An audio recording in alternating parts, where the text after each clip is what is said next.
time? It is time for us to do what we have been doing, and that time is every day.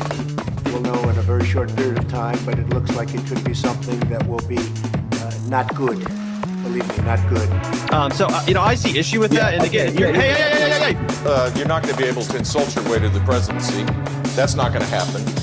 I don't know who created Pokemon Go, but I'm trying to figure out how we get them to have Pokemon go to the polls. I'm Ted Cruz, and my pronoun is kiss my ass.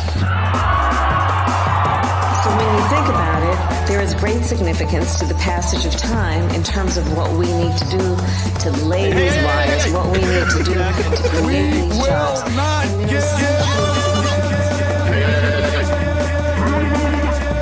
America is a nation that can be defined in a single word. I was going to foot. Not good. Believe me, not good.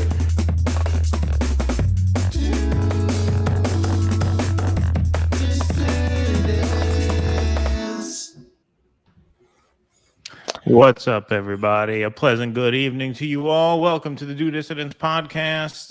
My name is Keaton Weiss, here with Russell Dobular. You don't bring me flowers.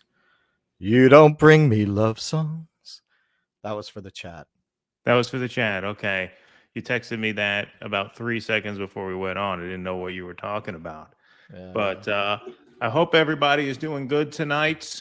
We're making it happen tonight. I hope I'm coming through loud and clear tonight. We did a system test last night. Here I'm in the new upstate New York studio. I know the echoes a little bit. Internet was great last night. Internet's a little lousy. It's like, yeah, I'm seeing you look like what is it? Max Headroom there. You got a little bit of a thing going on there. Could be your webcam. Or maybe it could be my newfangled light. It's not affecting the sound. It's just like a Max Headroom thing. Yeah, no, sound is coming through loud and clear. Sound is fine.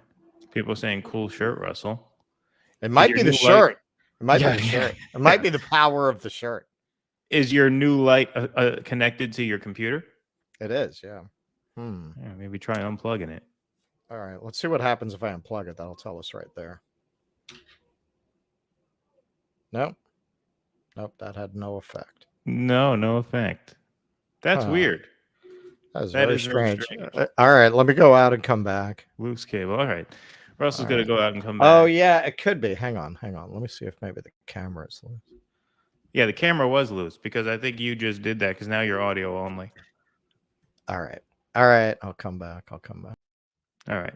Russell's going to come back, everybody. How am I coming through? Am I coming through all right? Am I coming through okay? We did a little system check last night with some of you guys. We're in here for that, and thank you very much for being here for that. We had the echo sounding pretty good, but I had to do a last-minute adjustment because of my internet. So for those who don't follow us that closely, I just moved to a new apartment, so it's a new studio space, new setup, new everything. The complex I'm in has bulk internet set up. And so basically what we get is what we pay for when it comes to the internet. And I could upgrade it, but that would involve exchanging equipment and things like that. I do have a setup that I can set up for future shows if this one is problematic. But our test run last night worked just fine. So I have every reason to believe it'll be okay. But I was having a little bit of a problem earlier. And so I moved the router around, and now it seems to be a little bit better. So please let me know if I'm not coming through okay. I hope I am. I know that we are up against the Jimmy Dore show now because we're on a special Monday night. See, we usually do Sundays and Thursdays, but because I was moving over the weekend, we had to push this show to Monday night, which is not our regular time slot. And the thing that sucks about going on a Monday night, much better, Russell. I was just saying the thing that sucks about going on a Monday, even though we had to this week, is that now we are competing against the Jimmy Dore show, who is live right now. And so I just want to say, fuck Jimmy Dore. Fuck that guy. Fuck him. You know, I got to tell you something. I used to work as a plumber in Los Angeles, and I went in to work on his house. And I knelt down under a sink, and the top of my ass crack was hanging out. And he Yeah. said something about it. He embarrassed me about it. That bastard. Yeah. That bastard. Yeah. That bastard. How dare he say that? It was like nice plumbing jeans or something, right? I know, exactly. I think that was it. Exactly the thing. Nice plumbing jeans. And I wasn't going to say anything about it. I was cool. I sent him a DM. I say, I won't mention that as long as you don't compete with us in our time slot. Right. And, this was a week where we had to move the show a little bit. And so we did. And he goes live anyway. So you know what? Now that's it. All bets are off. Yeah. Fuck him. I was getting tired. I was getting tired of riding those balls. They're too big and bouncy for me. Bouncy is the quality I would look for in balls I was going to ride. And he still owes me money. Oh, we would set up the tent, and I was the one who was supposed to be lame, and he would give the gospel, and I would jump out. Oh, I can walk. He never gave me my cut. Exactly. So, look, we weren't going to say anything. We were going to be nice, but now it's on. Now it's on with us. That's it. Because he's cutting into our time now. And I understand we're supposed to be on Sunday. He's supposed to be on Monday. Things happen. Life happens. Shit happens. You can be cool about it. Indeed. Life happens pretty fast sometimes. Uncalled for, unnecessary. Anyway, folks, in all seriousness, we have changed time slots out of necessity because I'm moving. For those who are late coming in, we are kind of in the process of setting up this new space. So if the tech is a little imperfect tonight, we apologize for that. We ask that you please bear with us. I mean, I have no excuse. I have no idea what that was about. I don't know what that was about. That was probably some government shit. You didn't by any chance access any secret Ukraine documents in the past 72 hours, did you? because that could explain it. Yeah. That I wanted to go. I'm holding on to those for when I decide to go out in a blaze of glory. That's going to be my Butch and Sundance moment. When I release all those documents, me and Keaton will just be talking as the NSA is banging on the door. So what do you think about going to California? Right. Yeah. Exactly. I hate California. Yeah. And then all of a sudden, just at the end of Butch Cassidy, our screens will both freeze. Yeah. And that'll be the last you see of us. I was pressing the button, releasing the documents. And then it just stops. Exactly. So folks, we have a decent show for you tonight. I know I sold it really well just then. It's a decent show tonight. It's okay. We think it came out all right. Best we can do. No, look, in all seriousness, what a week to have missed some time. A lot going on this week. Just a ton going on this week. It was killing me. It was ripping the heart out of me. Yeah, so on here. Yeah, no, it was tough. It was tough, but it was necessary. It's just one of those weeks where, it wasn't even a situation where, one of us could have picked up the slack. We were both just blitzed, just absolutely blitzed. Yeah, I was crying by the time I finished now my student tour season is over. Yesterday was the last one, but man, that was a fight to the finish. Oh, yeah. Yeah, it's crazy. Because I came back from India. I blocked out 1 month to recover, and boom, I've just been doing tours ever since. Yeah, no, spring break is tough.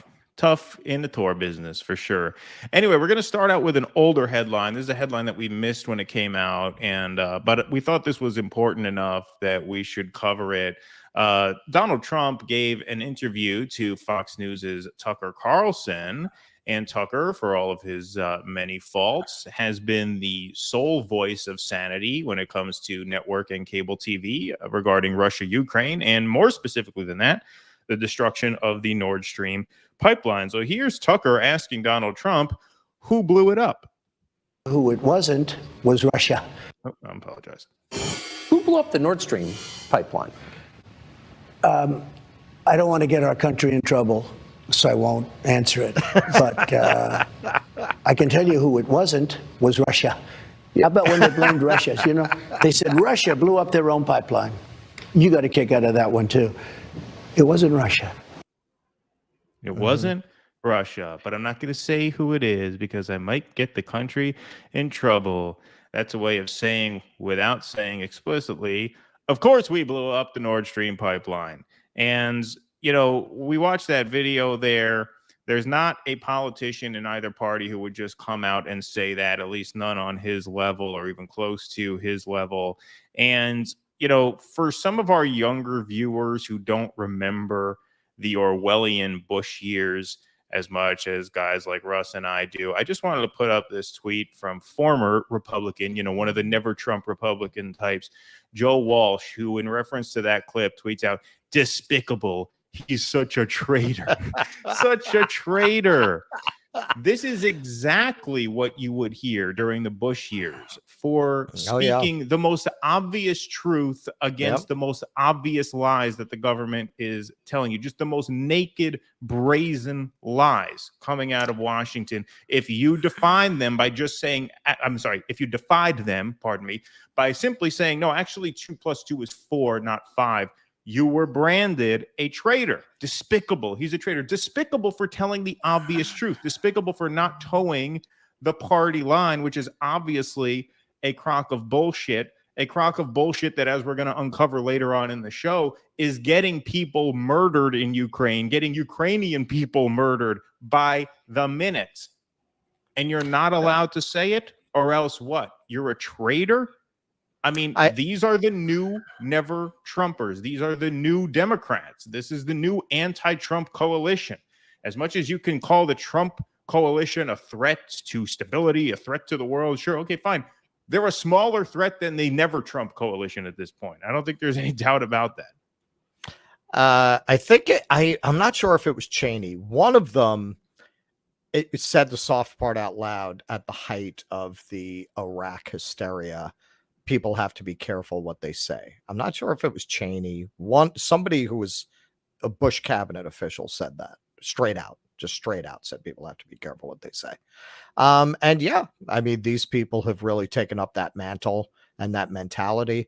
Watching Trump do this, it's like he's basically the crazy Joe Bonanno of the government. Right. He's the guy who knows all the family secrets. You're not supposed to talk about this fucking shit. You don't go out there with fucking Tucker Carlson and start talking about this and that. You know what I'm saying?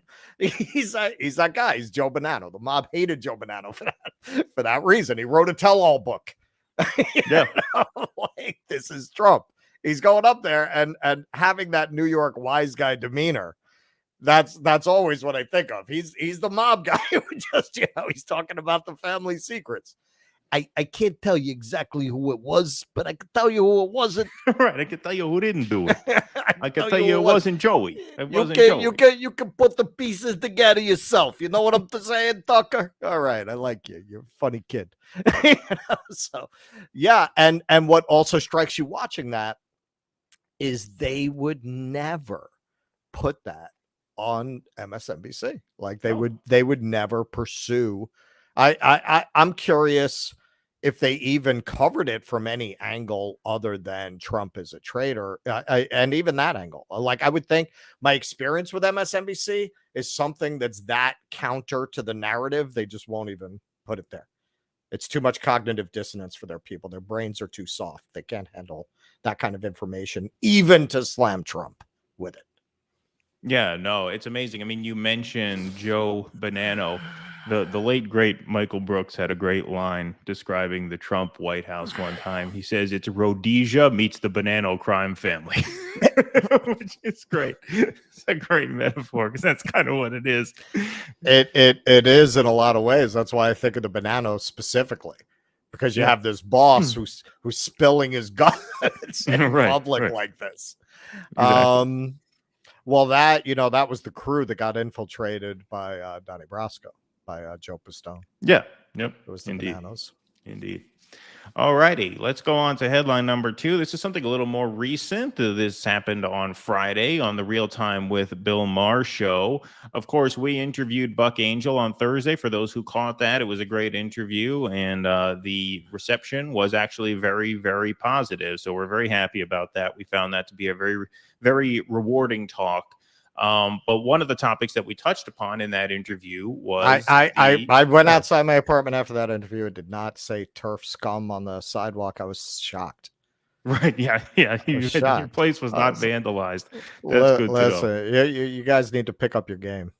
Yeah, right. Exactly. What are you doing? What are you doing? What are you doing? We can't give out Russ's exact address for that reason, obviously. But yeah, surprised. But obviously, that's a pleasant surprise, and we were very happy with how that turned out. But obviously, one of the topics that we touched upon in that interview was the Riley Gaines incident at San Francisco State University, where she was chased down a hallway and cornered and then basically held for ransom for a few hours until the cops had to come and escort her out. And this topic came up on the Real Time with Bill Maher show with panelists Piers Morgan and Congresswoman Katie Porter. And let's hear Katie Porter try and wiggle into a free speech argument by qualifying it first with "I don't agree with Riley Gaines," but then she doesn't get much further than that before Piers confronts her and asks what she means by that. So let's hear this. Who I disagree with. We should be able to have a civil debate. Nobody, including Riley Gaines, who I disagree with strongly, should feel what do you disagree with? What it? Yeah. I think already there. that it should be up to sporting bodies to make the decisions about who and what how has she should said compete. that's actually wrong? I think that what she has done is try to turn this. We talked about people, using things to kind of get likes and get clicks. That's not what she's doing. It's I've got no truck for. Well, first, I mean, what an absurd. That is the stupidest tack she could take, and he knocks it down right away. Like the way you get likes and clicks is to jump out in front of the parade. Well, I want more trans people on the team. That's how she would get likes and clicks. There are too many goddamn biological women swimming. But it's not even that. It's that Riley Gaines is not like a media personality who's like trying to build fame in this Not space. at all. She's an athlete. She's a college swimmer. Like, and it's she's not it's in this very for, like, obvious that's not her she's hustle. uncomfortable with it. Right. It's very obvious this is a moral mission for her. It's an unwanted task that she feels has fallen to her. You can see it just the whole way that she deals with it. She's not looking for fame. This is something she didn't want. She's a nice, normal girl who was going to go to dental school and get married. She wound up being the only one on her swimming team who was willing to speak out about this. And once you speak out about this, you almost have to go make a living as an activist. Well, because you can't do much else. Right. But the idea that like she's in this game for clicks is just nonsense. It's just not true. And you notice Katie Whiteboard Porter, the one who's always very confident and laser-eyed at the CEO that she's going to embarrass. Notice how much she looks up at the ceiling in this conversation. That's a tell that she's uncomfortable saying what she's saying, because she thought she was going to get away with being able to, satisfy the lib base by saying, I disagree with Riley Gaines, and then quickly pivoting to I don't think what happened to her was right. And Piers Morgan and Bill Maher are two pugnacious, assholes. And so they obviously weren't going to let her skate on that. Let's play some more. Riley Gaines personally, but all I've seen her do is stand up for women's rights to fairness and equality. Well, she actually competed against Leah Thomas, and it was obviously unfair. Leah Thomas won one of the races in the NCAA championships by 50 seconds against a bunch of biological females who simply couldn't keep up. That cannot be right. It cannot be fair.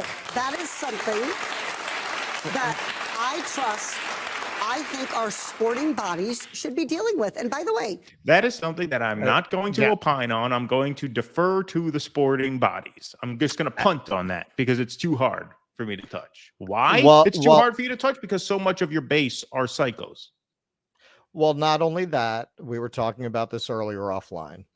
The libs all take their marching orders from the same media and the same thought leaders. So it's almost Invasion of the Body Snatchers, like the way that they all switch on a dime to the same exact talking points and the same exact narrative. It's really like these sci-fi epics where everyone's part of a group hive mind and a signal goes out and they all turn at the same time and start coming after someone. That's what it's like. So I started seeing in our comments section, actually, this argument that it should be left up to the sporting bodies, which is a climb down.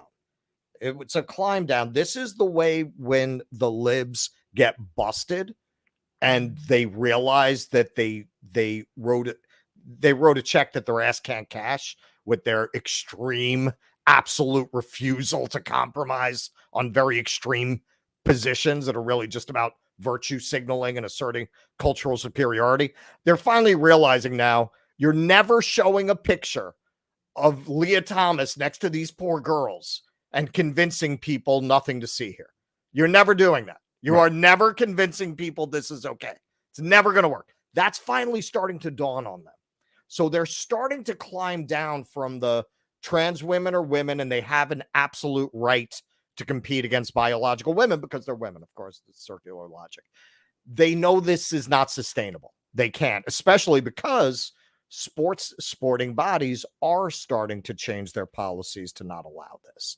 So now they're starting the climb down, and the climb down will be followed by the gaslighting. They're starting to climb down, and they don't want to say, no, they shouldn't be competing. They're doing the Senate parliamentarian bullshit.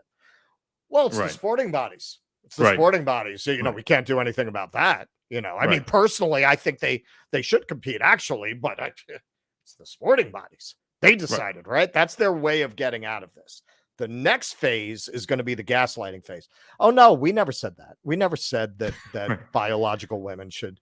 This is, as this goes on, they're going to increasingly climb down.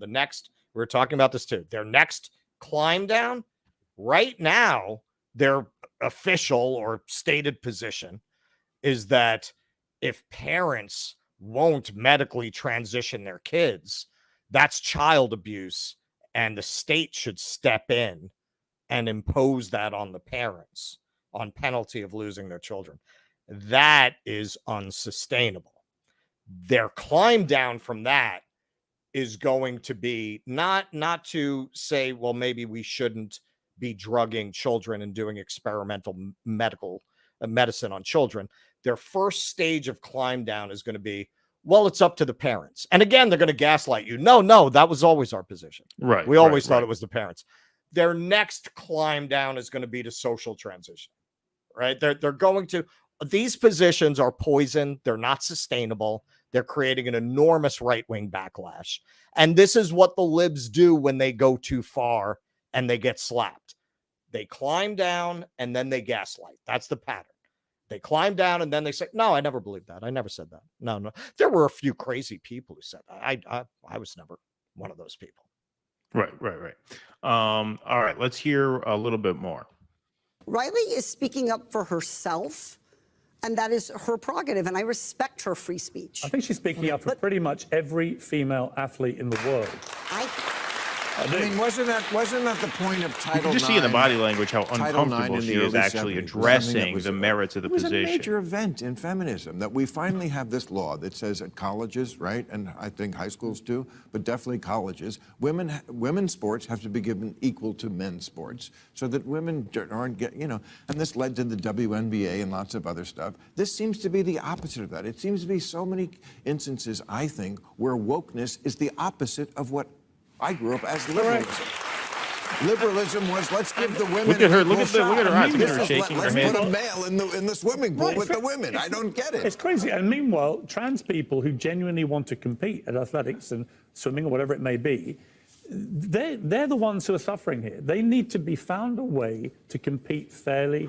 I love this part, well, what's your answer then? I think there's one or two answers. Your answer. Now I'm going to defer to you, right? She goes back to, well, this is a tough question. That's why I don't want to touch this. Right. I don't want to touch why I'm deferring to the sporting bodies. Let them decide. I wanted to put this up on a chat because I thought it was a good point from Pretty Proletarian. And she says, but what should be up to the sporting bodies if you aren't allowed to bring up a dissenting opinion? That's a good point. Like, you're a politician and you don't have the guts to touch this. You don't have the guts to say yes or no. So you're going to defer to the sporting bodies as if they're going to have more guts than you, right? It's just like a hot potato. Oh, here, I don't want this. Here, you do it. Okay, sporting bodies, doctor, politician. They'll just pass it back and forth. Yeah, that's a good point, Pretty Proletarian.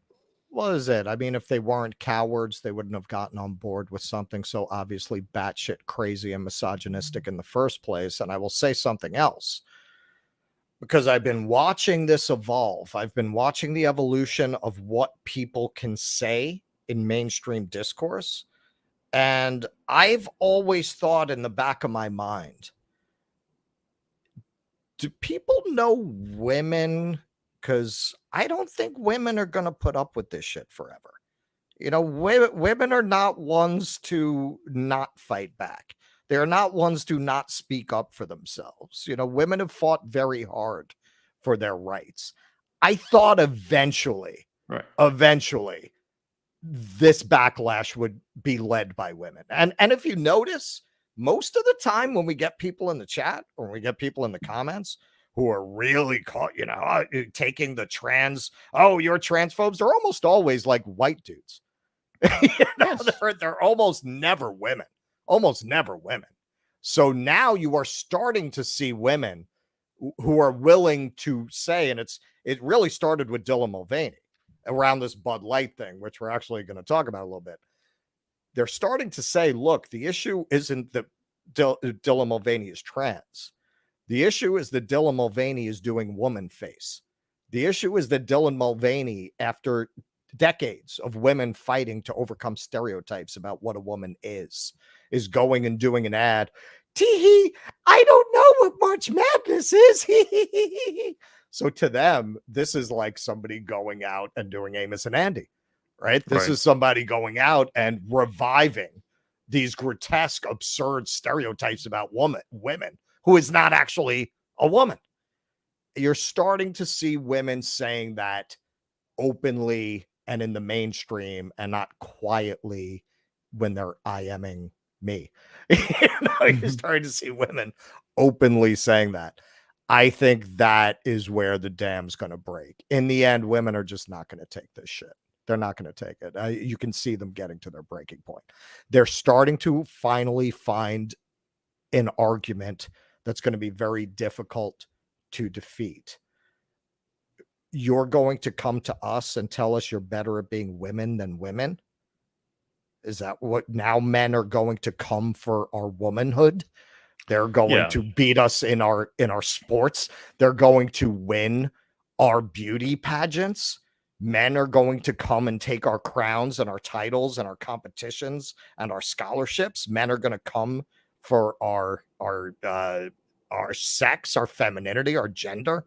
They're not going to take that shit. And it's you're starting to see it in what people are willing to say publicly that a year ago they weren't. Yeah, no, indeed.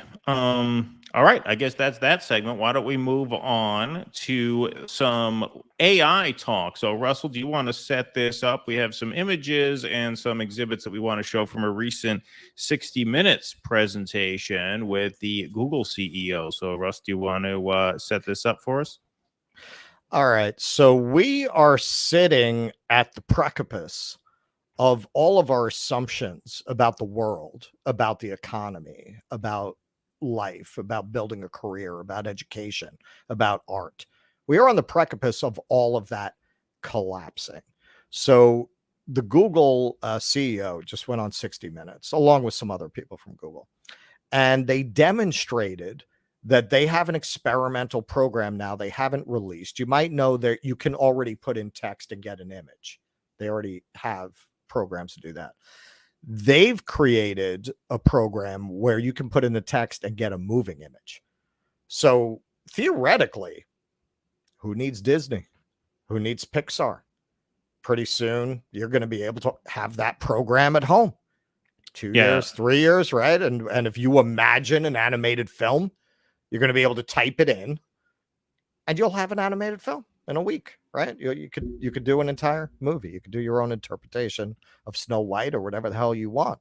There was another part. We're not showing this part, but I want to mention it. Everybody knows this, that ChatGPT basically, I think Nathan Robinson's the one who did this experiment of Karl Marx versus Batman that circulated a little bit. He put that into ChatGPT.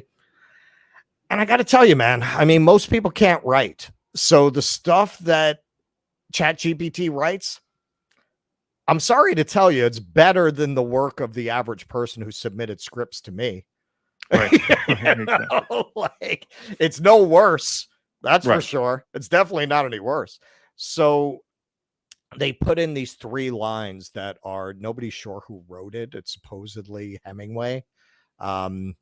baby shoes for sale, never used in Yes. 3 sentences, right? Yeah, the So they saddest put story ever told. right. They put that in, and it wrote a whole story about how yes, they bought baby shoes, but they never had a baby. And from what I saw of it, it was no worse than what you would see in an average creative writing class. Like, was it great? Is it going to make it into, the greatest American short stories of the year? No, but it wasn't any worse than what you'd see in the average writing class. And that's only going to get better. Yeah, so the host of the show, just to do the still exhibit first, and it's remarkable how fast this happened. He said, I want to see pink taxi cabs driving down Fifth Avenue in Manhattan. And literally within seconds, this comes up on the screen. This comes in motion. Yeah, well, this was the photo image, and then the motion image we will get to in a second. But, of course, there are no pink taxi cabs in Manhattan. All Manhattan cabs, by law, have to be yellow, by the way, New York trivia. Or green. And the outer borough cabs can be green. Well, the green are the outer borough cabs. All the intra-Manhattan ones have to be yellow. There are no pink cabs. Not yet, at least. But there they are on Fifth Avenue in New York within seconds. Now, the motion image was, I want a golden retriever with wings. And here's the motion image that comes up again within seconds. I mean, look at that shit. That's insane. That's insane. That can happen. And it's only going to get better. Yeah. This is a beta testing program. It's not even for public release yet. They haven't even refined it for public release. Can you imagine what that's going to be in 5 years if that's what you can do now? Yeah, no, amazing. And now what was also startling about this is because the interview was with the Google CEO, Sundar Pichai. Is that how you say his name? Pichai or Pichai? No, I think it's Pichai. I'm he not gave even this going to quote. try that, man. Yeah. I'm a guy who went to India and was still mispronouncing Sagar. Okay, there you go. Only one of us try it. This way they can only cancel one of us, right? We'll hedge our bets that way. Right. Yeah. But he gives this quote, anyone who has worked with AI for a while, you realize this is something so different, so deep that we would need societal regulations to think about how to adapt. Very, very rare as the host, JD Chiseljaw, whatever the fuck his name is there, who asked him this. He said, it's very unusual for a tech CEO to ask for more regulation. Like tech companies spend millions of dollars a year lobbying for less regulation, not more. So it's quite telling that you would actually lobby for stricter rules governing this stuff. But one of the things that he brought up was obviously this leaves you wide open to deep fakes or just straight up counterfeit, information. I mean, we a lot of times poo-poo the idea that the government has to police misinformation in an overly sort of aggressive way. But with this shit online, I mean, how hard could it be at this point to just create a bit of political opposition research, quote unquote, out of nowhere? I mean, you could duplicate you can do it now. Camera footage. Yeah, I want hidden camera footage of Barack Obama spitting in a baby's face. Boom. 3 seconds later, there you go. There you have it. Right. So it's an absolute game changer, and has the potential, of course, pardon me, to be just extremely disruptive. Sorry, go ahead. Well, these are my projections of what the results of this are. One, this is the end of Hollywood. Hollywood was already dying. This is the end. If they really make technology like this, but at a more advanced level, widely available, where you could just write your screenplay and frame your shots, no actors, no nothing, right? I mean, I'm sure as they develop it, you could choose different types of voice, right, for your different characters, and you could just make it. And just like YouTube, just like TikTok, most of it's going to be shit. Some of it'll be great. And, some of the shit and some of the great stuff will both rise to the top, as we've seen with TikTok and YouTube. And at that point, a Hollywood that's already dying, partly as a result of all of these options, what are they going to do then? When some 12-year-old genius can make the next John Wick in an afternoon on his computer, what is Hollywood even there for? Right. So this whole... And then the way that Hollywood and the elites who have overrun a lot of the creative departments in the studios, people from, Ivy League universities with certain ideas about culture wars and what their job is to promote these ideas. People won't need to go to them anymore. Like, already the Hollywood is losing billions of dollars, I think partly because of the cultural stances they're trying to push. That's it. People are just going to go make their own stuff. They'll make their own movies. People who just want to see movies with, white men beating people up in pickup trucks, they're going to make those movies. That's it. The whole thing, the same way today, nobody could ever be as famous as the Beatles because you just have too many options. You could never have a Beatles again. You could never have it. Well, maybe you can never have a blockbuster Hollywood movie again because anyone can make a movie now, right? So I think that's one result of it. TV too, network TV, like all that shit becomes, if not completely obsolete, just one signal of a multitude of signals in an even more expanded media landscape. There's that. There's two, as I've said before, this is going to hit the PMCs in a way that only blue collar workers have been hit up to now. It is going to make them all obsolete.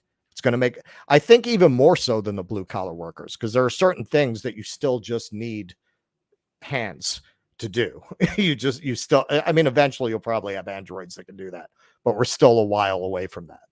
But these guys, man, to write a real estate contract, what the hell are you going to need these people for? Right, exactly. Right. All that shit. There's that. In terms of government, it's tricky. Like, yes, and Matt Taibbi, when we had him on, he started to open this up a little bit when we were talking about the way they treated him in the congressional hearings. He was saying, well, we do need to have a conversation about regulation of speech. Like, we can't just have whatever, and that would be an important conversation to have, but we're not having it because of all of this posturing and partisanship and censorship. We're not talking about what we need to talk about. I think it's unfortunately, it's the same thing here. Like, yes, you cannot argue with what he's saying, but that's very dangerous to just be able to create any fake Oppo research or any fake video. Like, you have to have a way to be able to distinguish it, a watermark or something. But he also talks in the extended interview about how as fast as you create those guardrails, people find ways around them, and you're constantly trying to play catch up with it. The danger with this is if you look at how they have wanted to regulate platforms like this, that could wind up being their 9/11. The way that 9/11 gave a pretense to usher in all of this speech suppression that they wanted anyway, this could be the pretense they use to finally win this argument of controlling speech online. Because now it's so dangerous with AI. It's not even a question, right? Yeah, I'm a little bummed out that we didn't wait for this technology to come online before we did the Jose Vega documentary. We could have saved money on coffee and donuts that day. Yeah. Could have just asked them. Google, ask Jose Vega why he joined the LaRouche movement. Boom, done. That's it. Zoom in here. Okay, pull back. All right, in again. All right, over. Yeah. Good. That's all you need. You just write in some donuts and coffee. You don't have to spend $42. Right. Don't have to spend $42 on a box of Joe and a dozen donuts. All right, folks, we got our Sunday Funny coming up in a moment, but before we do that, take a few super chats here. Patrick Donahue, thank you, my friend. It's late out in my neck of the woods, so away to bed, but just a quick donation for support. Well, thank you so much. Hope the move went well for Keaton and life is settled. Life has not quite settled yet, as you could probably see and hear a bit, but we are getting there, and we should be all settled in by Thursday when we see you all again. But thank you, sir. Abiding 71, thank you for the super sticker, my friend. We appreciate that. Pickle the Pirate, awesome seeing you on Hard Lens Media today. I enjoyed it. Thank you, and thank you to Kit for having us. That was a great time. We had a great time. It's fun to do a morning show, when you have energy and the day is young and you get a little coffee in you. Morning shows are fun. I like to do a morning show. Axel, thank you. for the $5. Jimmy Dore throws quarters at plumbers' cracks and calls it a deal. Yeah, I heard that. People are saying that. People are saying that. Yeah, exactly. William, thanks for the $10 and enjoy the show. Best to do dissidents, folks. Well, thank you. And our chat thanks you as well for the well wishes. Ellen Jimerson, thank you, Ellen. We appreciate you as always. Thank you so much for having Buck Angel on. I love him and I'm learning so much. I've become a true fan of his. Yeah, so have I. I mean, we looked into him. He wrote an article that we really liked. That's why we brought him on. And then in preparation for the interview, we kind of looked up who he was and his show and things like that. And I think he's fantastic. Very warm, very genuine, very funny, very smart. All the things we look for in a collaborator for sure. Billy D, thanks for the $4.99. Deferring to the sporting body is like deferring to the parliamentarian. Yeah, that's what Russ said, actually. I don't know if you were ahead of me. That, but yeah, exactly. Thank you, Billy. Tusker, thanks for the $5. Just imagine the propaganda campaigns our government will be capable of with this new AI. Well, yeah, because that's the thing. It'll be easy for them to sniff out the fake stuff that they don't like and identify it. It'll be very difficult for anybody to call out the fake stuff that they create. And that's what I'm saying. That's what I'm saying. Yeah. Look at Politics Girl. Right. Exactly. That's a creation. That's not organic. Right. That's a fake person, which it actually shows more self-awareness on the part of the Democratic Party consultant class than I would have expected. They realize how cringy and disgusting their own voters are. Like they have to have created a character so cringy and disgusting. Oh yeah, no, that was cooked they up get in it. a marketing room. Yeah, absolutely. So yeah, they know where their bread is buttered, 100%. Red Z, thanks for the $2. Yield to my imagination. Burn Hollywood. Burn. Yeah, you'll be able to come up with your own stuff. I'm sure it'll be pretty exciting if your super chats are any indication, because you always puzzle us with them. But thank you, Red Z. We appreciate that. All righty. So let's talk a little bit in our Sunday Funny segment here, which is a one day late. All right. Yeah. Go ahead. What were you afraid of something? No, my coffee, but yeah, I forgot the order. Go ahead. Oh, okay. We're good. Okay. We're good. Yeah. We are good. We are still good. Don't worry. Russell has a for real PSA to give you guys in a moment. But we're going to talk a little bit about this Dylan Mulvaney Bud Light sponsorship thing, because obviously there have been some boycotts of that. And Russell, did you say something? I haven't looked into this story much because this is even too kind of ridiculous for me to pay much mind to. But what's the deal with that? Are their sales down? Are people deferring to Coors and Michelob and Miller? What's going on? It has to be the dumbest marketing campaign in the history of the world, because no one who isn't straight is going to drink that piss. You are not getting LGBTQ people to drink Budweiser. That is the straightest beer probably on planet Earth. It is so bad. It's really like it's like if you took piss and you ran it through a rusty bucket. That's basically what Bud Light tastes like. So to burn the customers, here. I'm not even a big beer drinker, but it's just terrible. It's interesting. They found videos of the genius marketing VP who got put in charge of Bud Light, who came up with this idea. And I made a connection to, I mentioned when I was in India, my vacation read was a little light reading, Anand Giridharadas' Winners Take All, appropriately enough, a man from the subcontinent. But he talks about how, in that book, how corporations have taken over universities and convinced idealistic youth who in previous generations might have gone into government or might have gone into social work or public policy, that the way to really change the world is to go work for big corporations, because they have all this economic power. You change the culture of those corporations, and that's the way to change the world.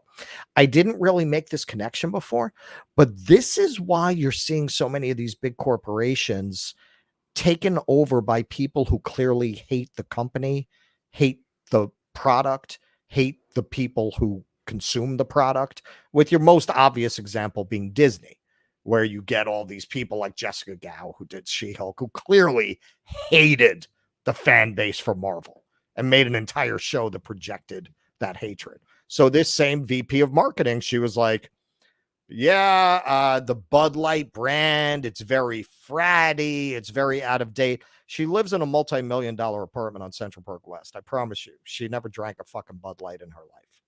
Yeah, so and the frats don't spring for Bud Light. The frats are Keystone and Busch. You talk about the real scum off the bottom of the floor. Right. You know what I mean? Like, that's the real garbage. Honestly, I've never even known anyone who drank Bud Light on the regular. Like where I grew up, people drank Bud, but I never knew anybody who drank Bud Light. You know, it's funny. I gotta just say this because Pork Chop from Twitch, by the way, thanks for watching from Twitch. Mentioned PBR. Heineken, fuck that shit. Pabst Blue Ribbon. It's funny. Right, what's it from? My wife's uncle is a gay man, a very classy, very elegant gay man who's a chef, and he's like a wine connoisseur. He owned his own restaurant and stuff like that. And we went to visit him out on the West Coast, and we went to this bar, and he ordered for the table a pitcher of PBR. I'm thinking, what? I said, you did PBR. So when you say no gay man's going to drink this stuff, obviously that's a bit of an exaggeration, but yes, it's not something you would associate with a community of such fine taste. Certainly Bud Light does not fit the bill. But you mentioned this Dylan Mulvaney sponsorship. You don't like my music for the win. Oh, Blue Velvet. Yeah. I've never watched Blue Velvet all the way through. I always thought it was just a little too obnoxious for me. And I, as a fan of obnoxious material, it was a little too much. It's a Gen X thing you wouldn't understand. Yeah, perhaps. I just could not get into it. But you mentioned how Dylan Mulvaney's sponsorship of Bud Light was the worst marketing plan in history.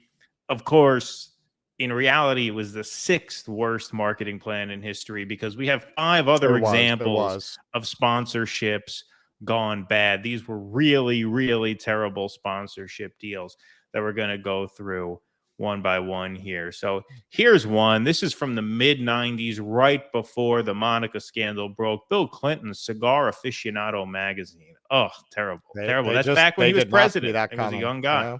He was a young guy. They thought, hey, let's have the president promote the cigar. They had no idea what he was going to do with it. Yeah. No, they figure president's cigar, it's an elegant thing. It's classy. He's young. He's handsome. This will be great. But, of course, he created an off-label use for their medicinal tobacco products there. Well, I heard actually Al Gore was very upset with him, pushed him off to the side when he heard what he had done. He said, I would have bought you a humidor. Yeah, right. Exactly. Exactly. Here's one. Amber Heard for Poop and Scoop. You could see she doesn't understand quite the point. Like, why would you do this when you can do what I do with it? That's what the neighbors in Beverly Hills, they never understood why she wouldn't pick up after a dog, but apparently she didn't even pick up after herself. So exactly. And you can see from the look on her face, doesn't really understand what the point of this product is. Speaking of photo shoots gone bad, obviously this is another one that you can just tell, some pairings are just not meant to be. And you can just tell based on the photo shoot here, he was just not into it, just not bringing very good energy to this.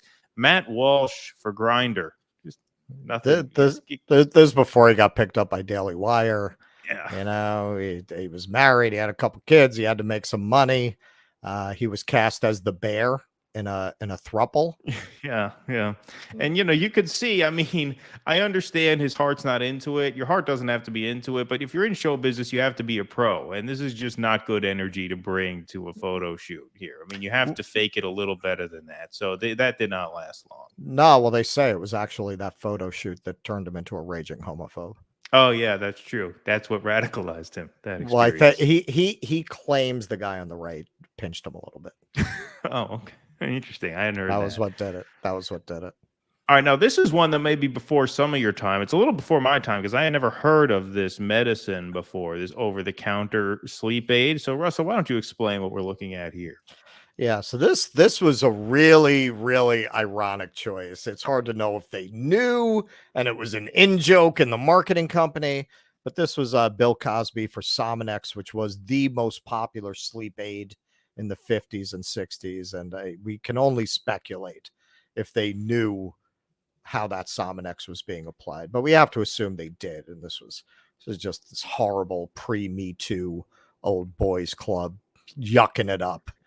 What it strikes me more as like a conspiratorial group sort of giving a little hint to the public just because they disrespect them so much that they figure, well, let's give a little hint as to what's going on. They can't do anything about it. That's what that strikes me as. It strikes me as a more conspiratorial thing. Yeah, well, like the pyramid on the back of the dollar bill. Yeah, exactly. Right, exactly. Yeah, we're fucking Freemasons. What the fuck are you going to do about it? What are you going to do about it? What are you going to pay in dimes? No. Yeah, exactly. You have to pay in our Illuminati money. Right, exactly. And then this is one that takes a little bit of devotion to the show to follow here. But I think some of you will catch on to this here. Marianne Williamson, T-Mobile. She's got good torque there with that phone. I wouldn't want to be the person on the other end of it. Yeah, right, exactly. Somebody's going to get a big phone-shaped indent in their head. Yo, I have a complaint actually about this iPhone 12 Pro. Got this a few months ago, and I use a mount when I'm driving because I have to keep the GPS on and all the Instacart and DoorDash apps going because that's what I do. For those who don't know, I drive for work, which, by the way, we have 510 people in here. Big audience. Hit that like button. Hit that subscribe button. Let's get a like check. Let's get some more people in here, and let's please subscribe to this channel if you're here for the first time. But the iPhone 12 Pro is so fucking heavy that it pulls the mount off of the dash. I literally have to duct tape the mount to the dashboard because why would you have a smartphone that weighs whatever this does? I mean, it's obviously it's probably what is it, a 14? Oh, this is a 12 Pro. Oh, okay. I was talked into buying this by somebody, and I don't like it. Too heavy. There's no reason why a smartphone should be that heavy. None whatsoever. All right, Russell, my friend. Russell has an initiative and a proposal for you all. Okay. All right. So this is going to be a contest. So Howard Schultz, I should have done this already. I never walk into a Starbucks store, but I have to admit I have a weakness for the French roast at home, for the bag of ground coffee at home. And so, I tried to buy what was like on sale that wasn't, like Maxwell House. And I got to tell you, it tasted like dog shit. It was called New England brand coffee. It tasted literally that's not very good. like burned coffee. Have you had that? It tasted like the burned coffee when the bodega hasn't made fresh coffee. Like that. It tastes like dog shit. So that was the nice thing about studying Spanish. I went up to the woman at the cash register. I said, New England brand coffee.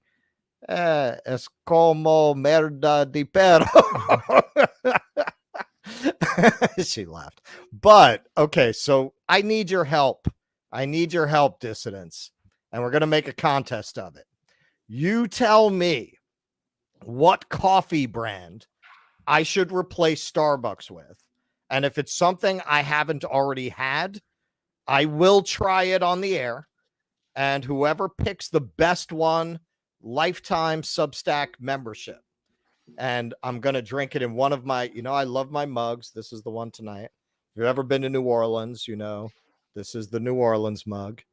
That's a New Orleans street sign. This is the Coney Island mug. This is the one from India. This is Goa. Okay. There you go. And this is this is the one, if you see me pull this out, I'm tired. This is the heavy artillery, my Buffalo mug. So whoever wins, I will drink that coffee in the mug of your choice. Oh, yeah. So no, that's a great idea. I like that idea very much.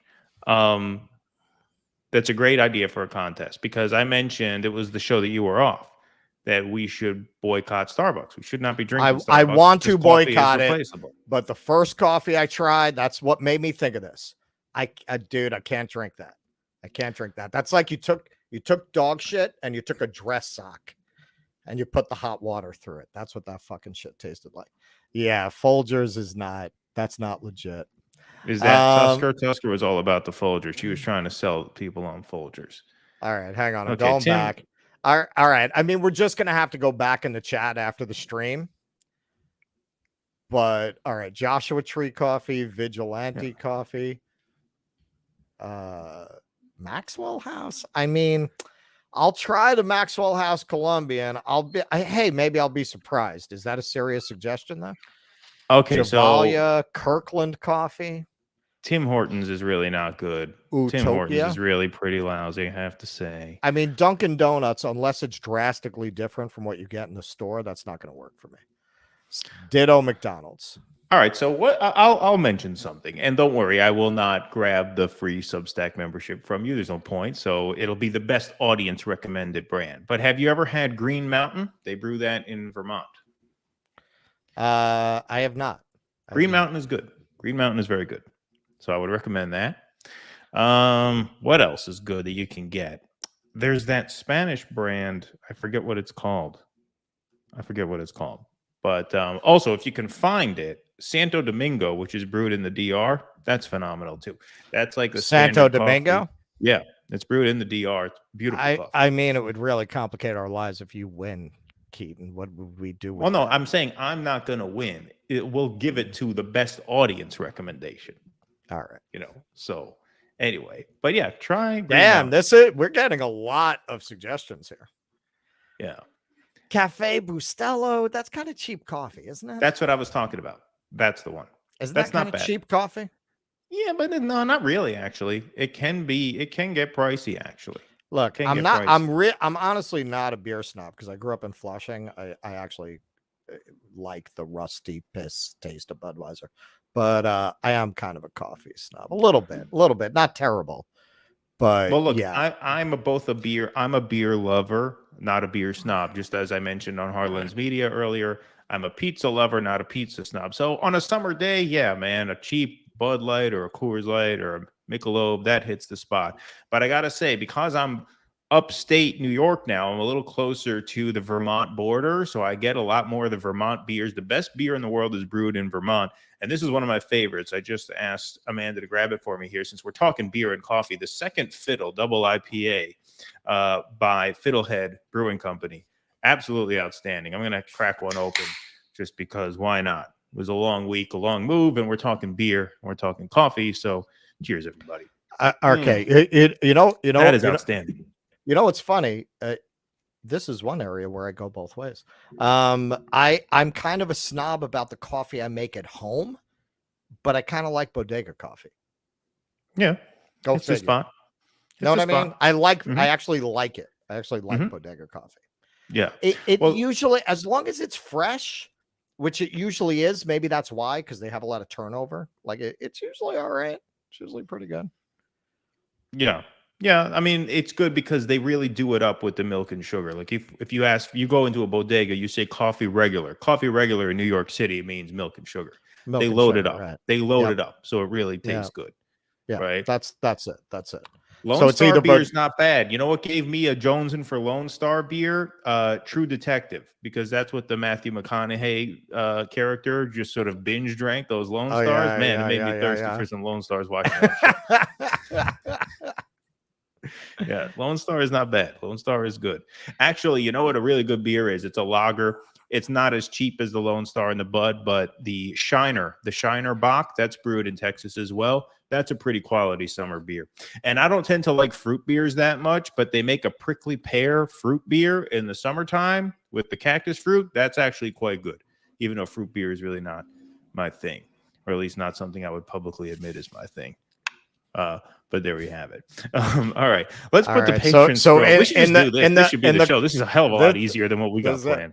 In the coming weeks, I will be trying one of these coffees on each of the show. I will not be drinking Starbucks, so you're already accomplishing the mission. Right, you're taking money out of Starbucks pocket. Exactly. That's it. And I will be trying one live on the air. Yeah, I won't even drink it until we're live, so I can have an honest reaction to it. Beautiful. Beautiful. Well, that's a great idea. Boycotting Starbucks is something we should all do. Like, we would all boycott Amazon if we could, but you can't because it's everywhere. You see what happened when we did the Menachem Dobular sketch? I tried to use local businesses. It was a nightmare. It wound up costing like triple, and it was hard to find what I was looking for. Exactly. So Amazon is something, it's almost like Walmart, although in a lot of places you have to avoid Walmart. New York City doesn't allow Walmart in. Pardon me. But like, Starbucks is something like there's coffee everywhere, right? So there's no reason to support a union busting. And I don't go to the stores. I just got, I don't know how I wound up with it in my house, but once I had it, I was like, oh, that other stuff I drink tastes like dog shit. Right. This is actually pretty good. So now I need at least something on that level. Yeah, no, absolutely. Absolutely. We want to thank our Patreon supporters here and paid Substack subscribers. Like we said, the winner of the Starbucks replacement coffee contest will get a free Substack subscription, meaning a comped version of the paid Substack subscription, and you will be added to the scroll here. So very, very high stakes. We wish you all the best of luck, and may the best coffee win. That's how it goes, right? We'll run this in a true meritocratic sense here. All right. Are we all... just before we totally wrap it up, Ryan Wagner asked if I have a bean grinder. I do. I don't usually use it. I don't usually use it, but you know what? I'm open to it, man. If you want to recommend a whole bean, yeah, I have a grinder. Yep, that is a very good question, actually. I'm very impressed that he had the wherewithal to ask that, because that is important when you're thinking of these things. I have a bean grinder also, but I don't use it for the same reason. Probably that Russ doesn't use it. Probably for the same reason most people never use theirs. It's just a pain in the ass to like, it's a pain in the clean ass. it out, you know, between the sessions. So I really stopped when I was renting out the side room, because you don't want to do that shit to somebody at 7 a.m. Right, and it's loud as hell. It's very loud. Really loud. That's the other thing. Exactly. All righty, folks. Well, let's start our main segments of the evening, shall we? So the squad has been writing some revisionist history about the handling of the railroad strike at the end of last year, of course. And they've been spinning the narrative to make it sound like they're voting for both the strike-breaking bill itself, which Joe Biden requested, and the amendment to provide the 7 paid sick days to the railroad workers was done at the request of the Railroad Workers Union. That's been the narrative. Well, we were told that the workers wanted us to do it this way. They wanted us to pass an amendment to the bill, which meant we had to pass the bill itself, even though it was very, very obvious to everyone that the Senate was going to do exactly what they did with the Build Back Better bill, which is they're going to get both bills to their desks, the good and the bad. They're going to pass through the bad bill, and they're going to vote no on the good one. And of course, that's what happened. So now you have AOC going around saying, well, we were just doing what the railroad workers asked of us. Yesterday, however, Jacobin Magazine, which is a very, very squad-friendly outlet, I'm kind of surprised that they ran this since they have been very invested in the squad. They published a piece, not really an article so much as a sort of press release, by Railroad Workers United organizer Ron Kamenkow. And he writes in this piece, I'm going to read this a bit. The headline is, Railroad Workers United, we would never concede our right to strike. All right. So let's just read through this a little bit, not the whole thing, but this is very short. On April 11th, 2023, Jacobin published a transcript of an interview by editor-at-large David Sirota with Representative AOC. We're going to play a little bit of that interview in a few minutes. In the context of a general... This was before he interviewed Marianne. I heard he was seen with a broken leg after that one. A little piece of screen protector lodged in his eye socket. In the context of a general discussion about differences between the, quote, progressive wing of the Democratic Party and the Biden administration, the subject of the vote to break the strike of the railroad workers came up.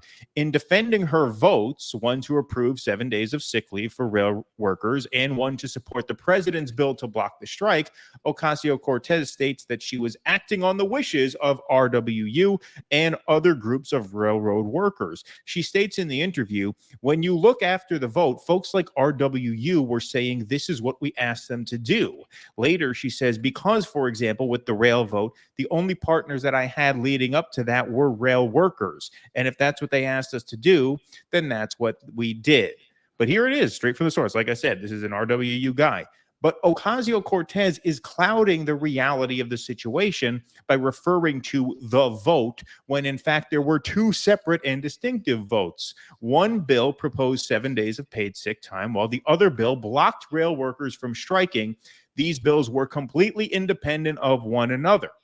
Railroad Workers United cannot speak with any certainty as to what the official position of the various craft unions' respective leaderships was on the question of blocking the strike, but RWU made crystal clear by our words and actions throughout contract negotiations that while we were, of course, in full support of 7 days of sick leave for rail workers, RWU would never be in favor of any legislation denying railroad workers our human right to withhold our labor when all else fails in our struggle for safe working conditions and dignity, regardless of whatever concessions may be dangled. I hope Ryan Grimm gets a chance to read this over, actually.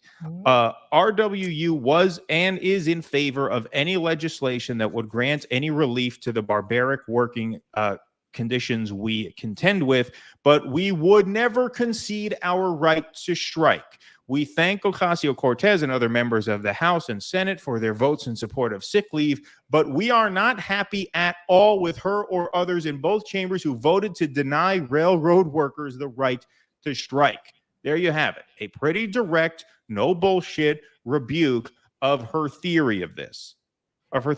Now, of course, the idea that railroad workers agreed to have their right to strike taken away was also absurd, that she's been talking about. But beyond the substance of the bill, you have AOC also spinning a false narrative about whose idea it was to pass this amendment. And we'll get into that in a bit. But before we do that, let's play a bit of that Sirota interview, shall we? Where she spins this. Now, I have to apologize in advance because there's quite a bit of word salad here leading up to what she attempts as a main point. Of course, word salad is what politicians cook up when they have no main point.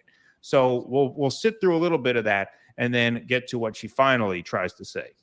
The rail vote, for example, we worked very closely with all elements of the rail workers. Of rail workers, both not just the Teamsters, not just some of the other formal unions, but also those members of the unions that were rebelling against the initial round of these agreements.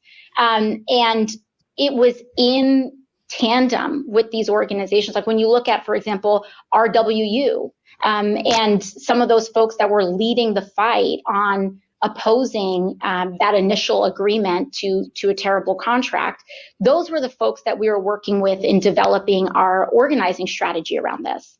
And it was in following, the actual rail workers lead, both on both camps. This was not just about choosing traditional union leadership, but also that rank and file grassroots leadership that we try. First of all, I just have to pause it for a second. I don't even know what the fuck she's talking about. Well, there's a lot of word salad, like I said, to sit through. There's a lot of that. And there was no real way to cut in. That's the point of word salad, is to make you sit through. Exactly. Like there was no way to cut in halfway into it with any context, right? But this whole idea, the very premise that there were those who wanted the contract as is and those who didn't, and we had to weigh those two options, even that's nonsense. For one, what Shama said, you're a socialist, you don't vote to break up a strike, period. Number two, all of the unions, even the unions that were willing to take the bad deal, they were willing to also, in solidarity with the unions who didn't want the deal, they were willing to strike alongside them. They would join them in a strike. Right. So even the ones who were okay with taking the shitty deal were like, okay, well, if you're not, we're going to side with you. We will join that picket line. Yeah, when they had the protest outside of Grand Central after Biden stabbed them in the back, the airline pilots were there in solidarity. Right, exactly. Like if the railroad workers had struck, that could have run through a lot of other adjacent unions with equally pissed off, overworked, and abused labor. It could have set off a chain reaction if they had struck. Yep. Now she just, it's sad because I remember from very early on, there were memes spreading around. I remember one in particular that showed her morphing into Nancy Pelosi over time. Right. And it was like, that's not fair. That's not fair. And yeah, it was totally fair. Sorry if I criticized anyone who's spreading that. I don't think I did. I'm too cynical to go after somebody for that, but I felt it was unfair at the time, which it probably was. But I have to concede they saw something I didn't at that time. Right. Indeed. All right, let's let her finish. She finally gets to, like I said, some attempt at substance here. Tried to determine our strategy. That we worked with Senator Sanders and we worked with many others, saying, how do you all want us to proceed? And the initial push was to rubber stamp this agreement with no attempt at getting paid leave.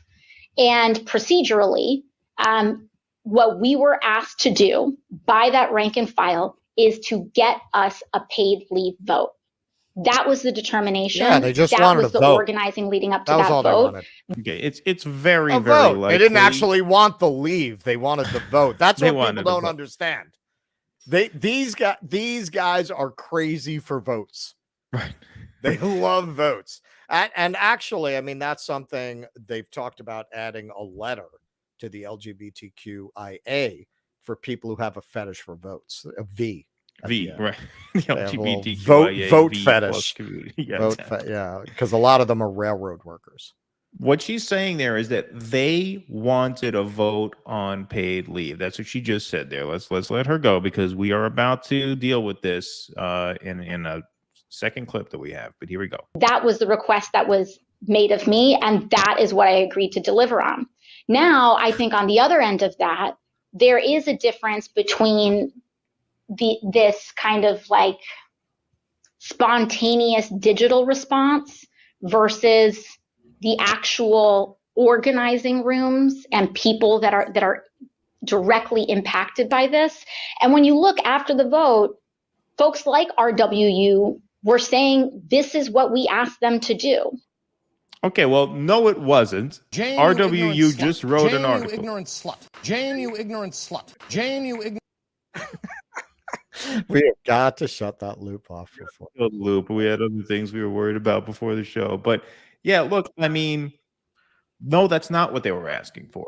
The RWU guy just wrote an article saying, no, that wasn't the ask. But her claim that we were doing what was asked of us by the union workers, this never made sense. This never smelled right.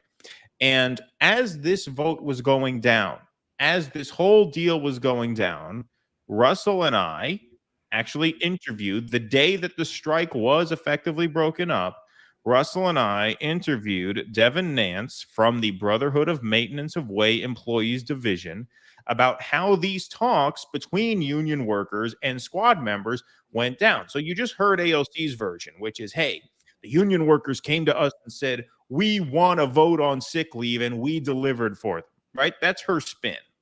Here's how this went down. We're going to play an interview from when Russ and I were younger and more handsome than we are now, back in December of 2022. This was the even more handsome, if you can imagine. Even more handsome, if you can believe it. This is the day the strike was broken up with Devin Nance. He does the talking here. So let's hear this. Talking to some really great people.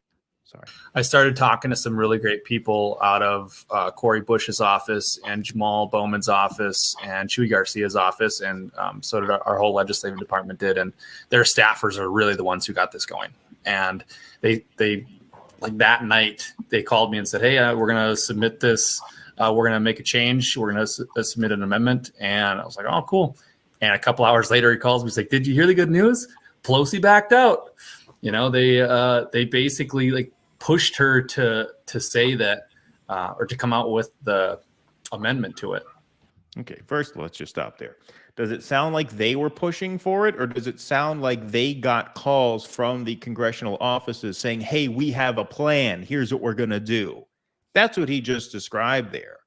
In other words, the squad members came to these guys and said, here, we got a plan. We're going to write an amendment with paid sick leave, because they knew two things. Number one, they couldn't cross Joe Biden. And number two, they had to make it look like they were going to bat for the union workers, because otherwise they would lose all of their lefty cred. So they came up with this plan.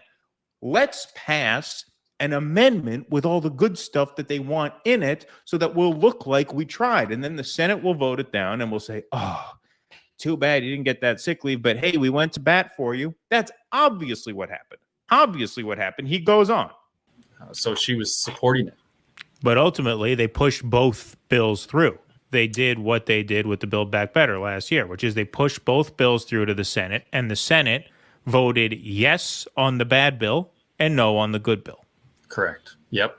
And that's how the House had to do it procedurally, I guess. I don't know all the details with it. No, that's not how they. I mean, no. They did it that way so that it wouldn't pass. They did it so they could tell you guys they tried their best for you. That's really why they did it that way. That really. Who are these guys? These guys are pretty smart. These guys know their shit. Yeah. Well, that you had to rush over from the brawny paper towel ad audition, right?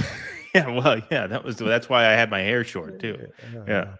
I mean, sorry. But there was, I mean, sorry to there make your was day worse, some really great yeah. people that actually were sticking up for us and tried to help us out. No, they and weren't. you know, it failed. It didn't work out. I'm not saying like everybody in the Democratic Party, or especially in the GOP, were on our side, but there were a few that were definitely on our side, and I saw it and felt it. Well, look, sorry to tell you, Devin. And look, Devin is a working guy who has things to lose. So maybe that's him being diplomatic for the sake of being diplomatic.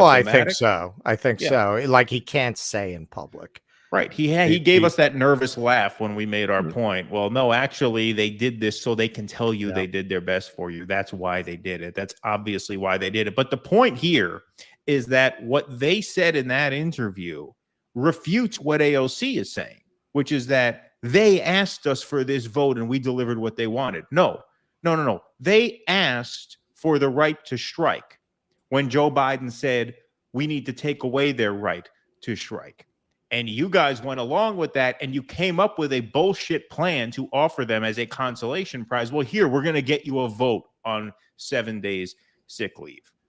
You were not doing their bidding by passing that bill alongside the first one. And even if you thought you did, as I'm sorry, his name, Ron Kamenkow writes in Jacobin, which we just read, those bills were independent. You didn't have to pass both. They did the exact same thing that they did with BBB on this. Exactly. They are going to this, and they're giving the same exact bullshit excuse that they did back then, and they're expecting it to continue to work.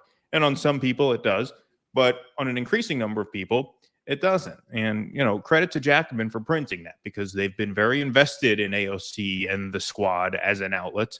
But it was good that they printed that, because it's important for people to hear straight from the source. No, don't give us this bullshit that you were doing your best for us and you were working with us and giving us what we wanted. You came up with a PR stunt to trick us into thinking that you tried your best. Yeah, but as you point out, we're going to pay attention to this. Rank and file Democratic voters, they don't give a fuck about these guys. No, they don't give a fuck about these people. That's why we have to completely walk away from that. Dude, I don't get into a lot of these anymore. It's very rare. I don't get into a lot of fights with like rich shit libs these days. But I have a friend who on Facebook who I produced one of his shows. He created a very famous sitcom. So he's like ensconced in that Hollywood world. And wow. Okay, so my shitlib brain breaker when all else fails is I put up the picture of where Bill Clinton announced his candidacy for president at the birthplace of the KKK at the Stone Mountain, yep. Correctional facilities, with the phalanx of black men in the white prison overalls, literally chained. And in case anybody misses the symbolism, he's got Cooter from Dukes of Hazzard to his right, who was a congressman at the time. So he had to make sure to get a Cooter down there. And there's just no... So to end all shitlib resistance, this is my way of breaking their brains. I say, okay, so you give me a non-racist explanation for why Bill Clinton took that picture to launch his campaign at the birthplace of the KKK, and I'll take it all back. You know what? I'll vote for whoever you tell me to. And most of them have at least enough dignity to defer. This moron actually said, you're grasping at straws here. Bill Clinton had to beat Bush in the South. Right. Whoa. Yeah, whoa, hang on. You open this talking about racist GOP and Ron DeSantis and all this shit and Donald Trump. The premise of the thread was the difference between the person who had posted, the difference between Democrats and Republicans is that if Democrats knew they could win by nominating Hitler, they wouldn't.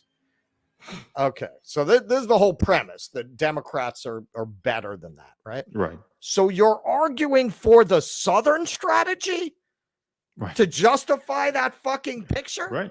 Right. Well, that's what the Republicans think too, that you're complaining about. They have the same calculus.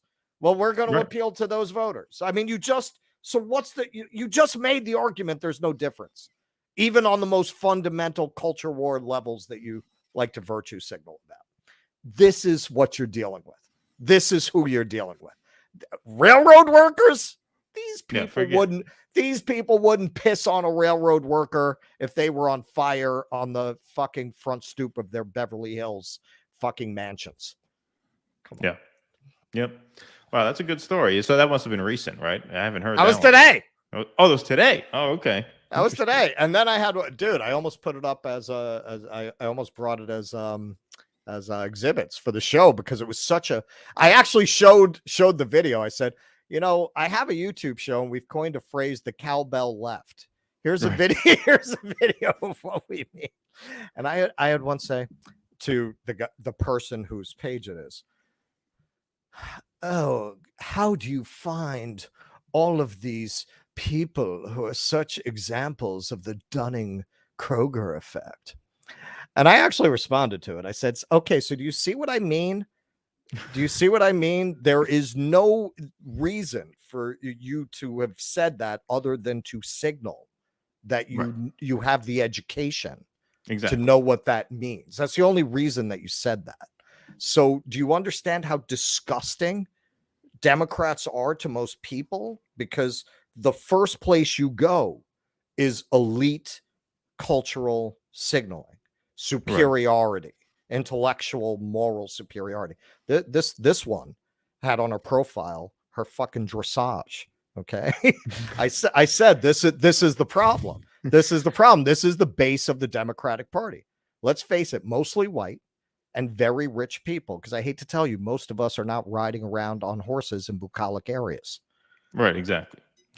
That's it. You're never going to make these people Kruger, not Kroger. Well, he did that on purpose so that you didn't come off as an elitist. He mispronounced it on purpose. Well, no, I have a reader's vocabulary. I say a lot of things wrong. I say radiator. I don't know where I got that from. Radiator. Actually. Interesting. Yeah, but I didn't know we had a fucking elitist in our chat. Yeah, I didn't know. Right, exactly. Did that woman come to the chat? Kruger, I told her we had a YouTube Did you go to show. Yale? Where you learn that? Where you learn how to say that? What'd you go to the Good State School?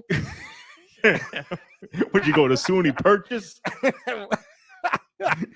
I went to fucking Stony Brook, motherfucker. Yeah, exactly. Went to UAlbany. Yeah, I did go to Albany. Working people's town. Okay.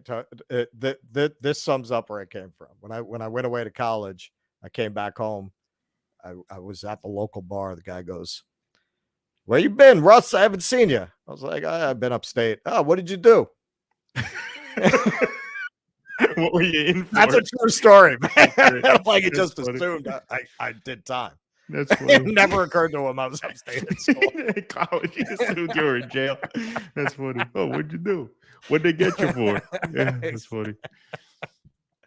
Yeah. All right. Speaking of jail, should we do our second segment of the evening? Because New York Times and Washington Post decided to play Crime Busters this week. So we saw a new new role that the media is starting to play here. So on April 10th, the Washington Post printed an exclusive report based on leaked documents about the Russia-Ukraine war. And the headline and the subheadline give a good idea of what the substance of these leaks were. Now, we're going to get more into the substance of the leaks in a later episode because there's a lot here. But we thought this week it was especially important to hone in on the media bragging about providing literally the opposite function that the media is supposed to do. All right. So here it is from the Washington Post. The U.S. doubts Ukraine counteroffensive will yield big gains, leaked document says. It's a marked departure from the Biden administration's public pronouncements about the vitality of Ukraine's army and is likely to embolden critics calling for negotiations to end the war. So the article goes on to detail, and there have been subsequent reports about this since the documents became available for other outlets to sort of read through. What basically we all knew from the outset, which is that at best, from Ukraine's point of view, this war is going to be fought to a stalemate, and that prolonging the fighting only prolongs the fighting for no other reason but to prolong the fighting, to maintain war for war's sake, which is of benefit to no one except the war profiteers here in this nation. And so the findings of these documents, as Washington Post writes, embolden the critics calling for negotiations to end the war. It's funny how, things are sort of fast-tracked here. I feel like we are on an accelerated timeline, which is a good sign, actually, because the Iraq war took years for people to actually come around to the idea that this was a monumental and tragic waste of time, money, blood, and resources. Whereas now I feel like polling for funding this war is sliding at a faster rate than that did. But as we've mentioned before, the anti-war voices are almost always right. They're almost always proven right in the end. And the idiots, the flag waving, or in this case, the Ukraine flag waving idiots, are always proven wrong in the end. They always come out with egg on their face because war is hell. War benefits no one but those who profit directly off of it. And that's more or less what these documents reveal. Russell, you said you found something in the document that said for every one Russian casualty, there are 7 Ukrainian ones. You remember looking that up and then having trouble finding it again? I guess that got memory hold. It is very Orwellian. And you know what? Dissidents, if you can find that, can they drop links in the chat? Are they able to do that? I don't know. It said they weren't, but I can.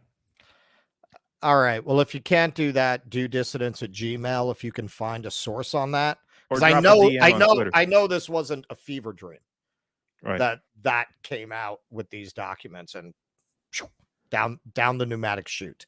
I cannot find a source for it now at all. Well, look, they said Ukraine was under-equipped and performing. They also said the same about Russia, that the Russian military was not this giant that it seemed to be, which once again talks about the prolonged state of this war. No peace talks until after 2023. They're not even going to even consider an end this year. Right. We're going to get through all 4 quarters, baby. We're going to give Raytheon 4 good quarters here. That's what these documents reveal. That's what they reveal. So Washington Post gets a big scoop. They figure, all right, the press is back. This is what it's all about, right? Daniel Ellsberg, Edward Snowden, WikiLeaks. We're back to doing our job. We're back to holding power to account. Well, not exactly. All right. Some folks at an outlet little further north got a little penis envy at the Washington Post for breaking this story. So they say, well, we'll one-up you. We're still pissed about Watergate. Right, exactly. Still pissed about Watergate, right? Still holding a grudge. They got us again. God damn it, right? We'll do you one better. We're not going to report necessarily so thoroughly on the findings. No. We are going to go after and track down and expose and bring to justice who? The people who are lying about the Ukraine war, no. We're going to bring the leaker to justice. So the New York Times writes this whole piece, the airmen who gave gamers a real taste of war. A group liked online war games, but then Jack Teixeira, a 21-year-old National Guard airman, began showing members classified documents, they say. So they interviewed a bunch of his peers in this chat space, right? And look at the video that they post under this. Video of Jack Teixeira being arrested.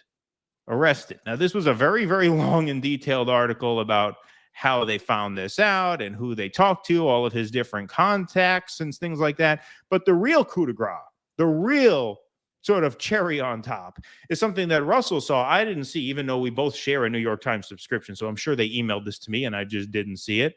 But good on Russell for finding this. They send out a newsletter email on Sunday morning bragging about how they tracked down the leaker. So here's the headline. Good morning. Sunday morning. Good morning. How did the Times identify the suspect at the center of the Pentagon leak before the authorities announced his name?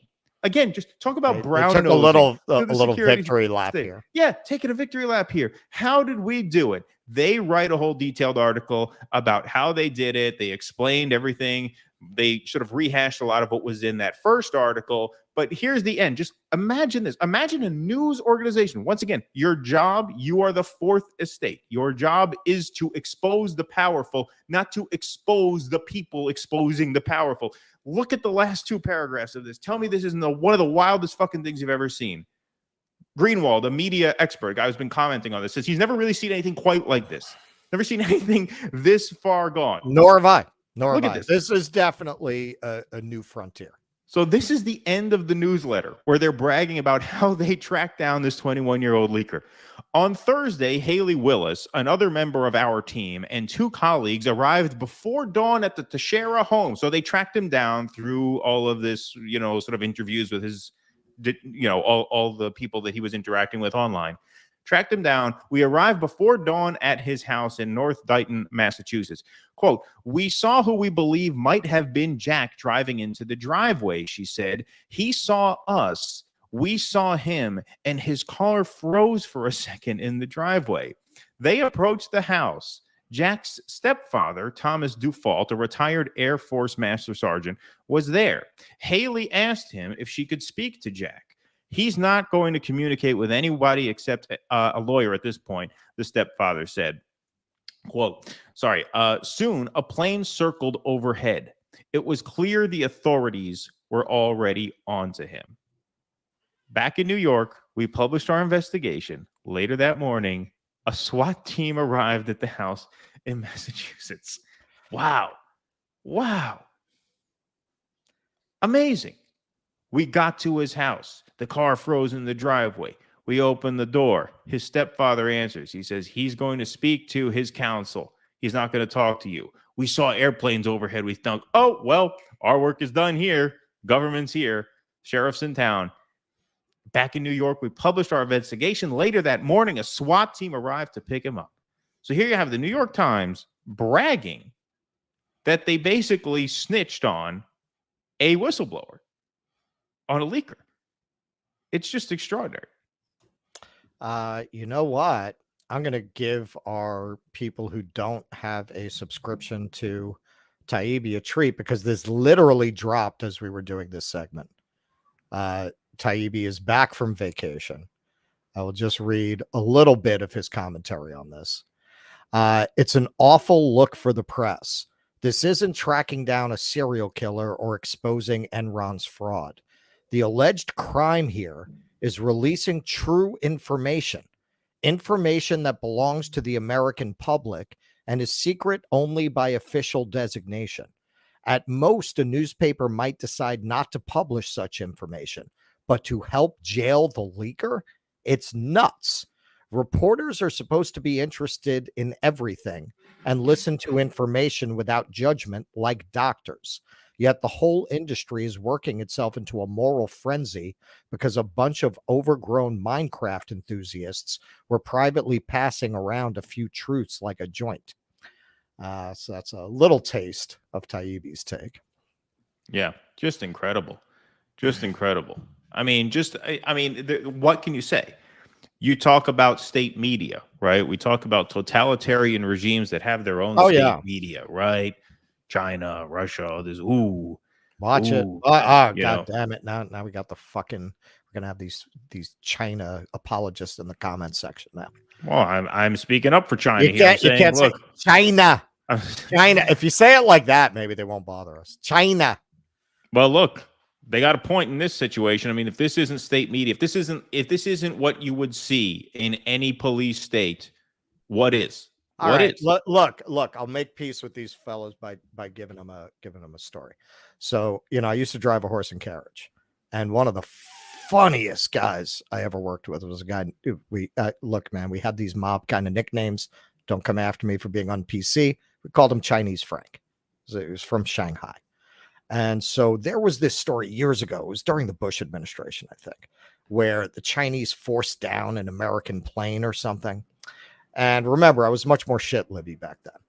And so all the news reporting was about Chinese state media and Chinese propaganda and the way they misreport things. So I said to Chinese Frank, I said, so do the people in China know that the news that they get is fake and it's state controlled? And with his great comic timing, he just stopped and, oh, yes, some of them. Let me ask you something. Do the people in America know that their press is controlled by your government? And I was like, as shit libby as I was then, I was like, all right, touche. Like I knew he was right. So yeah, man, I mean, you get there from two different routes, basically. The Chinese route is direct, ostensible, state-run media. It's government control over the media, ostensibly. It's not a question. They don't pretend that the media is independent. That's understood. In some ways, what we have is more insidious, because the premise is that our media is free, our media is independent, but it isn't. And what's that great quote you're always pulling out? Yeah, so the quote is from George Carlin. He was on a Bill Maher panel, and somebody accused him of being a conspiracy theorist. And he said, you don't need a conspiracy when interests converge. In other words, you don't need a formal conspiracy when everyone in a space understands that they share the same goals and they know how to get there, and everybody does their part. There doesn't have to be a back room. There doesn't have to be any deals made. They all know the deal, and they go and they do it. Right. And the people who argue against this, they always think it's a mic drop when they're, well, what do you think? They all get together in a room? Right. No, they don't Baseball, have to. Right. There's a lineup in baseball. Right. They don't have a team huddle between at bats. One guy gets to second base. The guy who's up knows it's his job to either score him or at least get him over to third base, hit a ground ball to the right side. He knows what to do. They don't have to call a meeting to say, okay, that's now a here's what you're going to do. That's a good way to put it. Right. They're on a baseball team. They're all on the same team. They're all pulling in the same direction. They all have the same assumptions. And a lot of that goes back to the stuff that, Taibbi writes about, that it used to be a working class job being a reporter. So it attracted a lot of ornery, kind of obnoxious guys. I mean, you could definitely make the argument that a guy like me and a guy like Keaton, if this were 50 years ago, we'd be reporters. We would have been reporters, right? Like this, we have that impulse. We have that, what he describes as back then, the people who wanted to be reporters, exactly. They were gadflies. They like to piss people off. And we couldn't do this 50 years ago. So this outlet wouldn't have been an option. So yeah, we would have gone into that. Right. And that would have been an option, because they wouldn't have been like, well, hang on, you didn't go to Yale.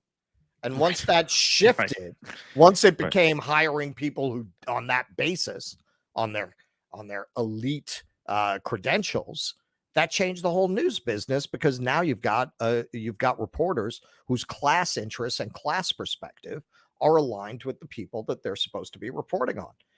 Going through New Orleans recently, I've traveled a lot over the last year, and a common denominator, you go to rich liberal neighborhoods, they got the Ukraine flag flying. You go outside of those areas, you don't see that shit, man. When I went to the black parts of New Orleans, which is most of New Orleans, you didn't see no motherfucking Ukraine flag, man. When you went into the heavily gentrified neighborhoods, that's when you saw those Ukraine flags. That's when you saw those stencils on the sidewalks. You didn't see that shit in the black neighborhoods. You didn't see that in neighborhoods where people have real problems. You saw that in the rich neighborhoods. So, this is one of the things I said when I was arguing with the shit libs today. The people who are Democrats today, they're the traditional Republicans, professional class people, and they have the perspective that Republicans always had, very pro-war, patriotic, behind the institutions, but because these are people for whom the system is working. It's working. So they're not going to question it. They are the kind of Republicans that the famous Goldwater ad was aimed at for Johnson, anti-Goldwater, where it was a button-down Republican kind of, clean-cut professional. I'm a Republican, but I'm just not comfortable with Goldwater. That's your classic Rockefeller Republican, man. Those are the Democrats now. Right. And didn't you mention that there was a press conference? I didn't see this video, but there was a press conference where all these press people were asking, hey, how are we going to prevent leaks like this from happening again? Yeah. So I watched it because I had heard about it. I had heard because a lot of people. Now, who was that? Who were they asking? They're asking, they got somebody. It wasn't Jean-Pierre. They got somebody, I think, from the intelligence services to answer these questions. Okay, so it was a government person. It was a government person. It was a guy. It was a guy. I'm not sure who he was. One of these Jake Sullivan types. One of these Jake Sullivan types. You got it. And yeah, all the questions they were asking him were, so is the government going to review their qualifications for security clearance now? So now that this has happened, what are we going to say to our Ukrainian partners about securing intelligence? How are we going to deal with that? What if we're getting hacked? Because at this point they didn't know who had done it. How are we going to make our jobs harder? How are we going to undermine our function? Right. They work for the government at this point. They are not exactly. They work not for the government. Independent media. They work for the government just like anybody working for a state media. Exactly. You don't like my music. You've been commenting a bit, which that's your right, and that's fine. Corporations are not the state. Well, basically now they are. That's the point. Is that no, this is not officially state media, but when they cozy up to the state in this way, and are not a thorn in their side as they are supposed to be, but rather, this isn't even laptop. They were acting as agents of the state here. They were seeking out this guy in order to turn him over and get him locked up. This poor kid's probably going to face life in prison now, assuming that he's actually the guy. That he's actually the guy. And this is an interesting video we want to play here because friend of the show, Sabby Sabs, who was very gracious in hosting us last week, we're going to be returning the favor and hosting her this Sunday, April 23rd. She comes from a military family, which she talks about quite a bit. And she had a kind of interesting theory about this. She says, hey, wait a minute. So you're telling me that a 21-year-old kid of relatively low rank had access to this info? You're telling me he's really the guy and he's not the fall guy? He's not the patsy? He's not the scapegoat? Let's hear what she has to say about this. I thought this was pretty interesting. Spidey senses are going off about this particular event. You guys know I came from a military family. I talk about this often on the show. I'm very familiar with how the branches of the military work and the ranking system, right?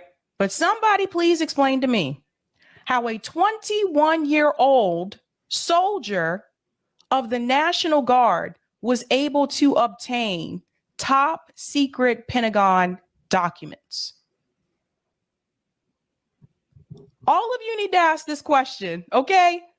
He wasn't even a lieutenant. He wasn't an officer. He wasn't a colonel. He is a low-ranking soldier. So how does a low-ranking soldier get access to that type of information. Am I really supposed to believe this? Let me tell you what I think is going on. I think he could be a scapegoat. I think that someone else higher up is actually the person who obtained that information. You cannot sit up here and tell me that someone that is at that low of a rank in the National Guard, they don't even operate Monday through Friday. So let's just put them to the side, okay? They were able to obtain that level of secrecy. I don't buy it. I don't buy it. I'm sorry. Something is fishy here about this entire story. I mean, she would know better than me, obviously. I'm from no military family myself. I come from a long line of draft dodgers here in the name. But yeah, no, I mean, look, she's right. I mean, it doesn't really make that much sense. I mean, obviously, it's speculation. I'm sure she would concede that herself, but I think it's worth asking. I mean, how does it happen?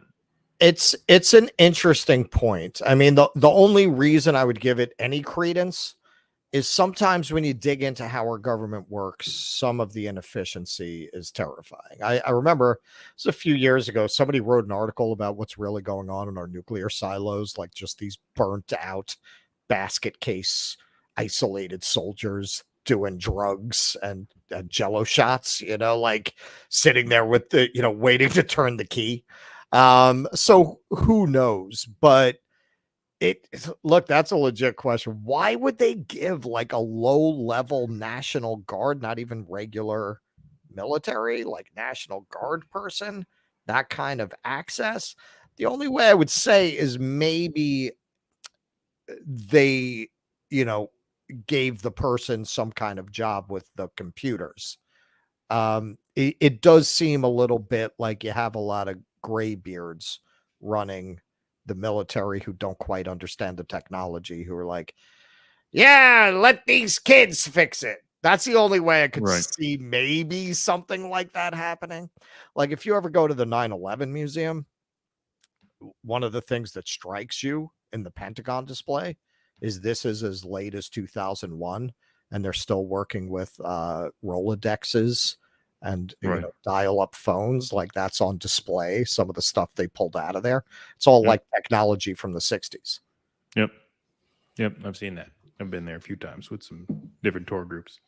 But yeah, no, look, I mean, that is definitely a good question, and there will be more to this story. Obviously, there's more coming out, but just on a very fundamental level, the idea that, you know, the most esteemed, you know, two of the most esteemed sort of papers of record in the country would be coordinating in order to bust a whistleblower, bust a leaker, when the whole function of media is to get your hands on information, ideally, when possible, information that the government doesn't necessarily want you to know.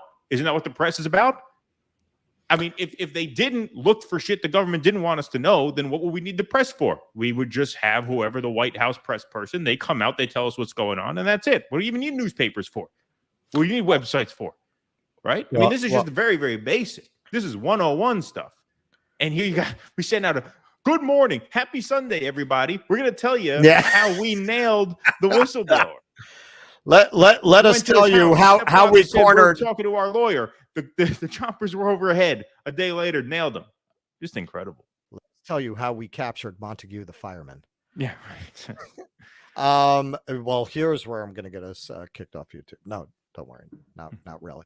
This is where we, as independent media, we have a mission, man. We gotta break these organizations, and it might sound very David and Goliath, but maybe we have to think outside the box. Maybe we have to look at the fact that Sabby's in Boston, and Nick is in Kansas City, and CJ is in LA. Maybe we need to start to work together as news bureaus, and I'm in New York, and news gather where we are, right? Like maybe we need to start to try to be coordinated citizen journalists so that we're not so dependent on the resources that these media have. Like maybe we contact with people because we are the top 100 political podcast in Ireland. You know, we can get overseas reporting. We got people in India. Right. You know, I mean, maybe we have to think outside the box as independent media. Maybe there are ways we can create a network, a literal network, by drawing on our connections around the world, because a lot of shows like ours, we're worldwide, man. I mean, a lot of people see this in a lot of different places. We have to get creative to try to figure out ways that we can do our own news gathering. Yeah, no, I think that's a good idea. And you're right. I mean, it's just like what you're seeing here is a complete breakdown of the function of the press. It's amazing. And look, this is all a result of Trump. It's because Trump represented this threat to their way of life. It wasn't even that he represented a threat to power. In some ways he did, in some ways he didn't, right? He was a mixed bag on that front, but he was an affront to the meritocracy in the sense that these people who busted their ass and cracked books and went to school and did all this, they are so proud of their accomplishments and what they went through to accomplish this. And it angers them to no end that this tough-talking son of a real estate millionaire in Queens was able to just do it his way and become the most powerful person in the world. It's an offense to their entire ethos. That's it. Right?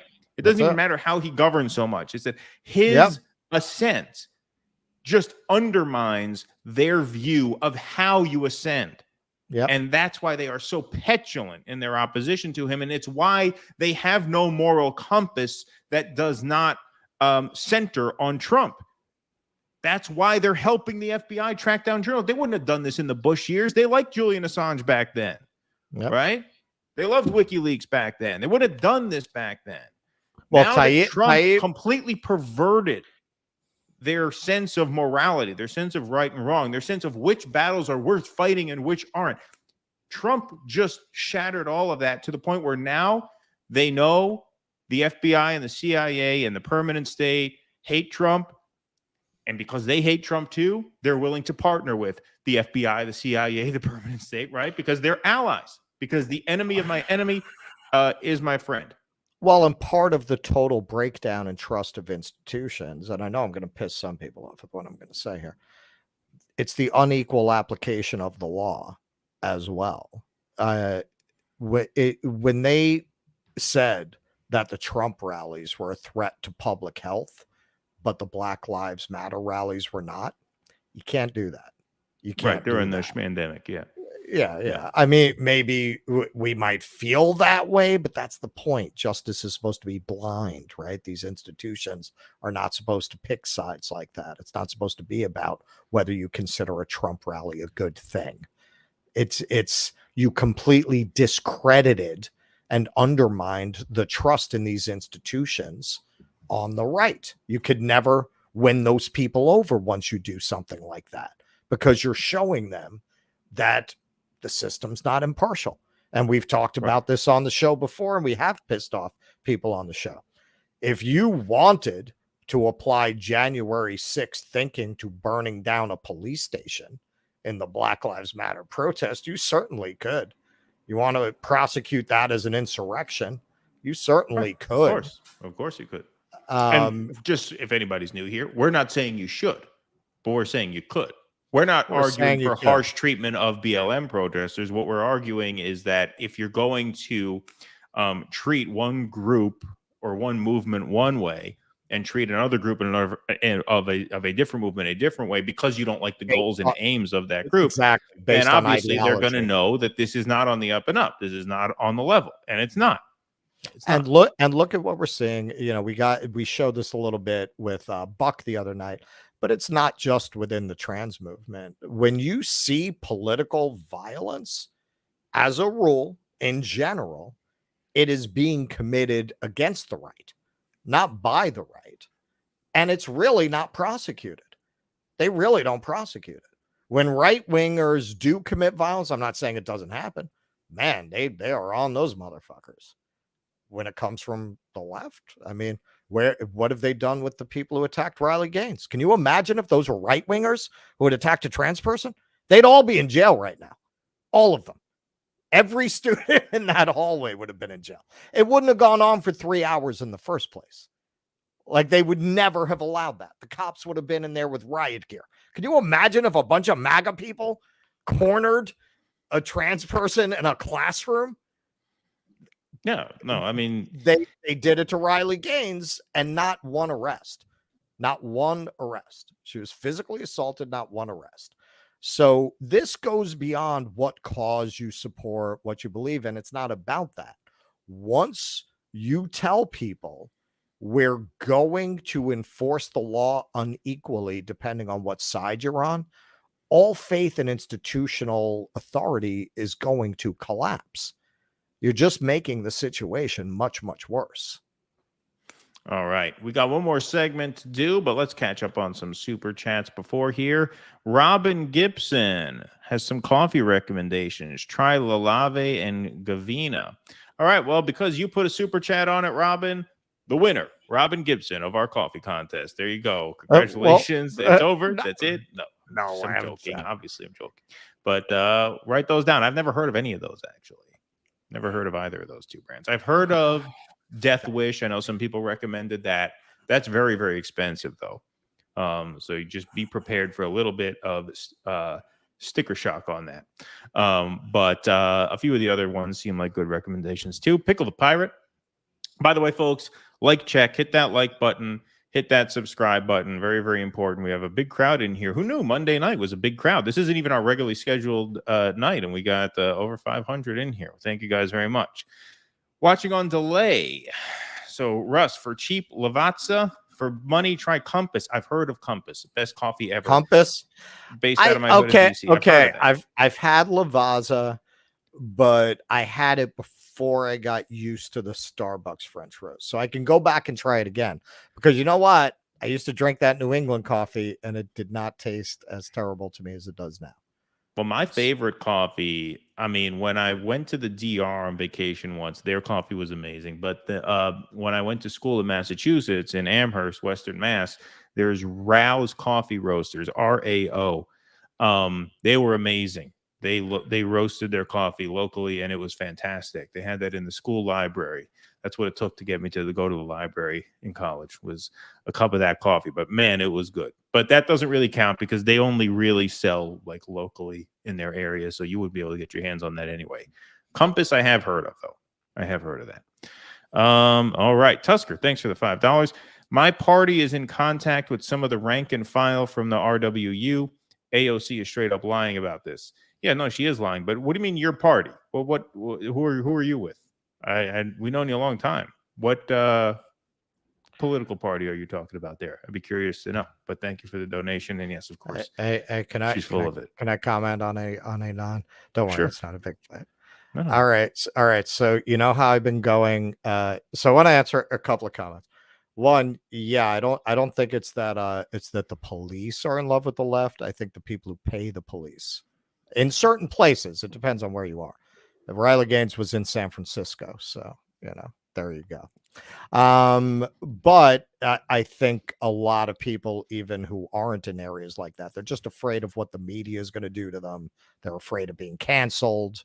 They're afraid of losing their jobs. So that cultural power extends even to places where the majority of the people might have a different opinion. So it's not, the cops aren't. The cops probably have different sympathies. The cops are also afraid of getting fired. So with China, I've talked a lot about culture war issues and stuff, and I'm coming for this subject next. So I just ordered Yeonmi Park's memoir about escaping from North Korea into China, where she was sold into sexual slavery and her and her mother were repeatedly raped. So I'm going to read that, and then I'm going to invite her on the show, and then we'll have what we did with Buck the other night. We'll have that kind of discussion about China. All right, we could do that. Although, I will say, we are the most incarcerated people on earth, not them. No, I'm not saying I view them with rose. Oh yeah. No, I mean, no. Wait. I always say this. My argument is the left looks moronic when it gets so angry and frustrated by its own circumstances. And I don't know, going back to the USSR, the left has always had this tendency to look to these totalitarian states outside of America as some kind of a fucking ideal. It makes us look as idiotic as any of what we were covering in that Buck Angel interview. It's another dimension. It's usually not the same people. That's usually a different group.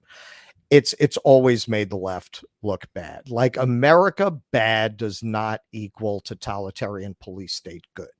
Now, does that mean there are no, like Bernie Sanders, when he had that interview, I think that was the one with Anderson Cooper, right? Where Anderson Cooper went after him and he said, is that where he was talking about how China lifted millions of people out of poverty and you have to acknowledge that?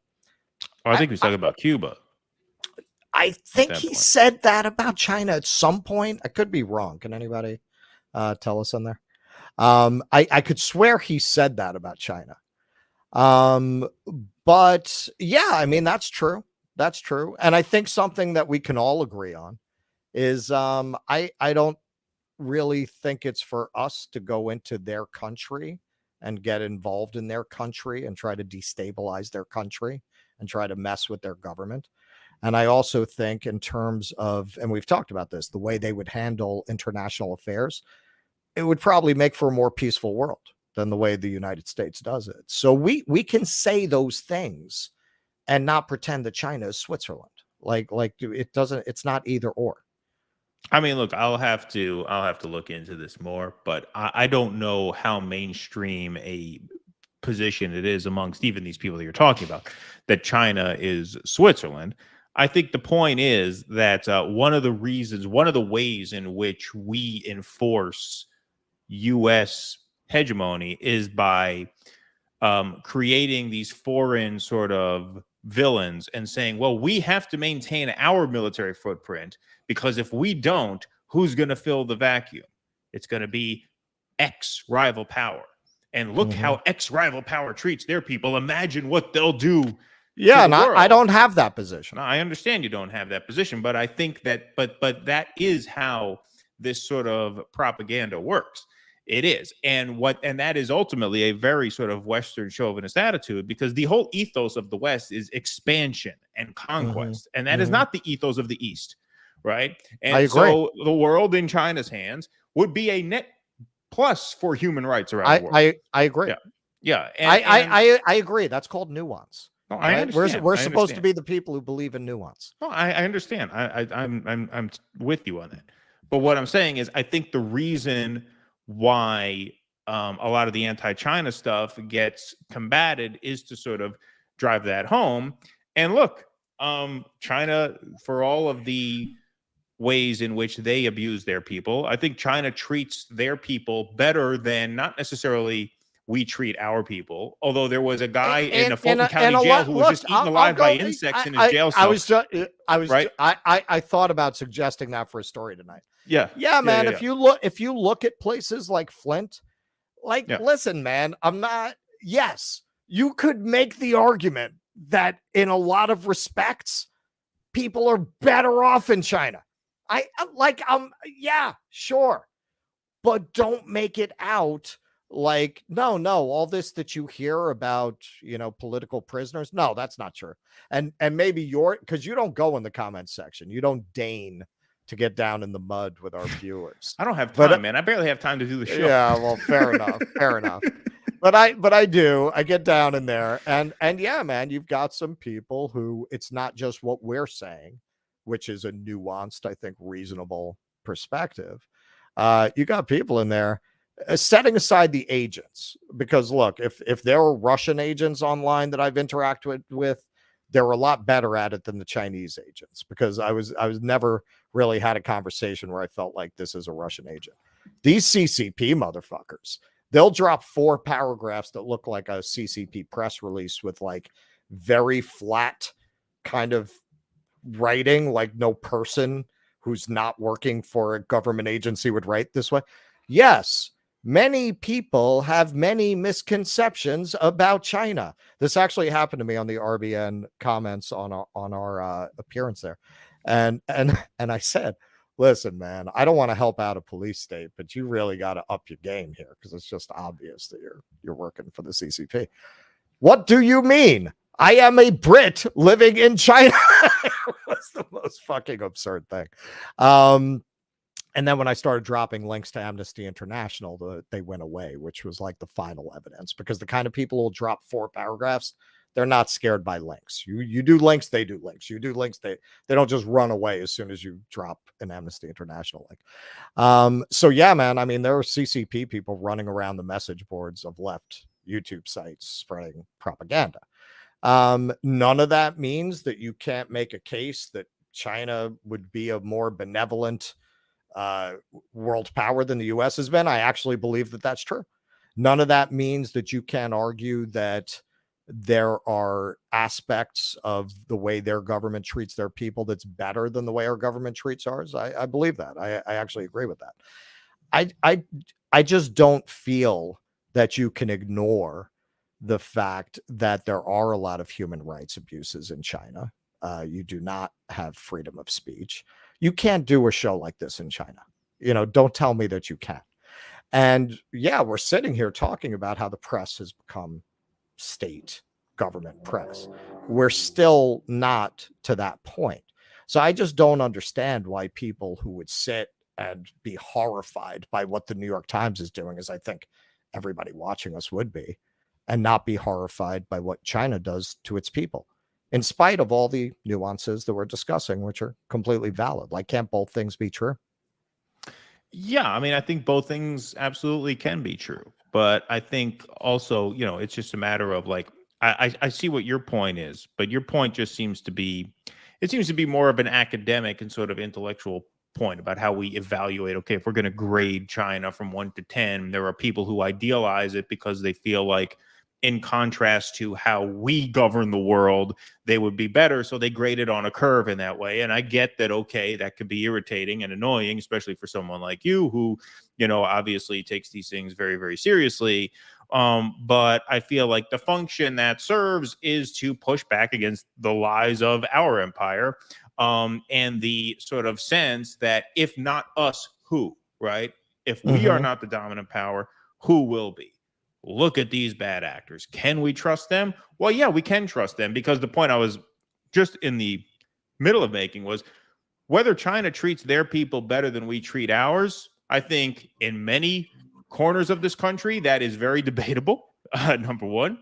But there's no question. I what's agree. not debatable, what's not at all debatable, is that China certainly treats their people better than we treat the Libyan people, better than we treat the Iraqi people, better than we treat the Afghani people or the Syrian people or the African people or the South American or the Central American people. You can point to all around the fucking world and look at people who we have fucked way harder than China fucks its own people, right? And so that's nuance as well, right? But I think that's a main point that a lot of people who may come off as sort of China apologists are trying to make. Now, are they making it in a way that necessarily computes with a sort of completely objective evaluation of the Chinese state? No, I would concede that. But I think there's a reason they do it. And I think the reason is a fairly good one, even if their arguments are imperfect. I have an issue with it, partly for the same reason that I have an issue with a lot of the cultural things that I talk about. I have an issue with it because it makes us look stupid. It's not a good look for us. It's not a good look to be running around talking about the glories of the Chinese state. I think you can make the argument, yes, that's their internal affairs. But in the end, when you look at Chinese history, they don't have a lot of interest in conquest outside of their immediate neighborhood and what they perceive as their sphere of influence. They're not ones to want to be sacking Byzantium. That's just not Chinese history. That's not what they do. So you can definitely make the argument as a world leader, the world would be a more peaceful. I believe that. I don't think you'd have shit like Ukraine. China would not be doing that. Like it would take a major shift in the way that they think for them to be getting involved in things like that. So yeah, I mean, I agree with all that, but let's not pretend that I mean, frankly, I would love to go to China. With a lot of the stuff I've said online, I don't think I will, man. I'm not going to risk that shit. Who's going to get me out of there? You? No, man. I got JB ready to fill in as soon as something like that happens. I'll give JB a call. Exactly. I got backups. I got backups. No, look, you got Tusker down there. She's already ready. She's already waiting. Oh, she heard me talking China. She's like, I didn't see you there, Tusker. Tusker. Come on. DCP, grab him. Grab him. Right. You want me to let Tusker in now, and then we'll do our last segment? We have Cenk and Anna stuff, but should we let Tusker in now? Let's do it while we're on it. Here, Tusker, what's up? How are you? That's what I was seen her doing. carrying the Mao little black book there. The black book, the red book. The red book. No, I was just kind of like I was hanging out waiting for the last section. Then we got off on this this China discussion, which I think it's not even a segment. Yeah, no, I mean, I wasn't really prepped for it, but now that it came out, I think that's just one of these things that is just like so incredibly like divisive as far as like the stuff goes. I see people having it all the time, and I just don't think that I don't think we're gonna solve it tonight. You know? Is that what you called in to say? No, I'm teasing. Don't you voice of reason us. I mean, well, this was I did kind of mention it in the comments, but I was just saying that I think probably a better conversation than just bickering over China or whatever would actually be to have kind of a more rational or logical conversation about what it is that we mean by the definition of authoritarianism or by authority. I think that would actually be a more beneficial conversation for the left instead of China bad, China good, China not so good, China okay, China whatever, you know? I'm concerned a lot, and I think, you'll get people whenever they disagree with me, they go to the ageism thing. Because what you really need talking about politics and society? People who were born 10 minutes ago, because they have the longest political memory. They have the most experience, right? Listen, a lot of the things that I talk about are based on how I've seen the right exploit certain poses that the left has taken in my lifetime. Because like Keaton in a different time remembers all the drama around the Iraq war because he was the kind of kid who took an interest. I'm the same way, but for how Reagan came to power and how Giuliani, I was a grown man, but how they came to power, how they came into power. And it was a lot of shit like this. Oh my God. All the leftists running around making apologies for the Soviet Union. Reagan ate those fucking people for breakfast, man. That was a big part of how he ascended to power. So I am telling you now, as somebody who lived through that, you're making yourself look ridiculous when you start going out there and making these kinds of statements. And I will say a lot of times the same people who will start making these excuses for human rights abuses in China, they're the same ones who will tell you that Stalin is a misunderstood poet. It's the same fucking people. And these people have always empowered the right wing. It's the reason I have a nuanced position on defund the police. I've said from the beginning, as soon as that came up, I say, yeah, man, that's how we got Giuliani, man. That's how we got Giuliani. Because there was this perception that the left was soft on crime, and he used that to win 2 terms in a city where Democrats outnumber Republicans 4-1. 4-1. He got 2, and then we got Bloomberg after him. We didn't get another Democrat for 20 years. And a lot of that was because of the crime issue. I said from the time that this came up, I mean, the recent time it came up, that if you don't address the reasons behind the crime, the police are there to suppress the consequences of capitalism. Yes, absolutely. You take them away and you don't address the consequences of capitalism, you get an explosion in crime, and it winds up empowering the right wing. What we have now in New York, we might as well have a Republican. He was a Republican. He became a Democrat because Democrats outnumber Republicans 4-1. We got a guy who was on the force for 20 years. We got a cop. That's the mayor now. And that was from alarmism about crime. Mm-hmm. Yeah, and I totally 100% agree with you whenever you're discussing crime. Crime is an economic issue. That's the reason why the traditional left is based more in economic issues. And that's one of the reasons why the traditional left is often misunderstood in that way. It's because people don't understand what it is that we're talking about. Everyone, like, people will ascribe us to a particular side and they'll go, oh, now you're with Trump.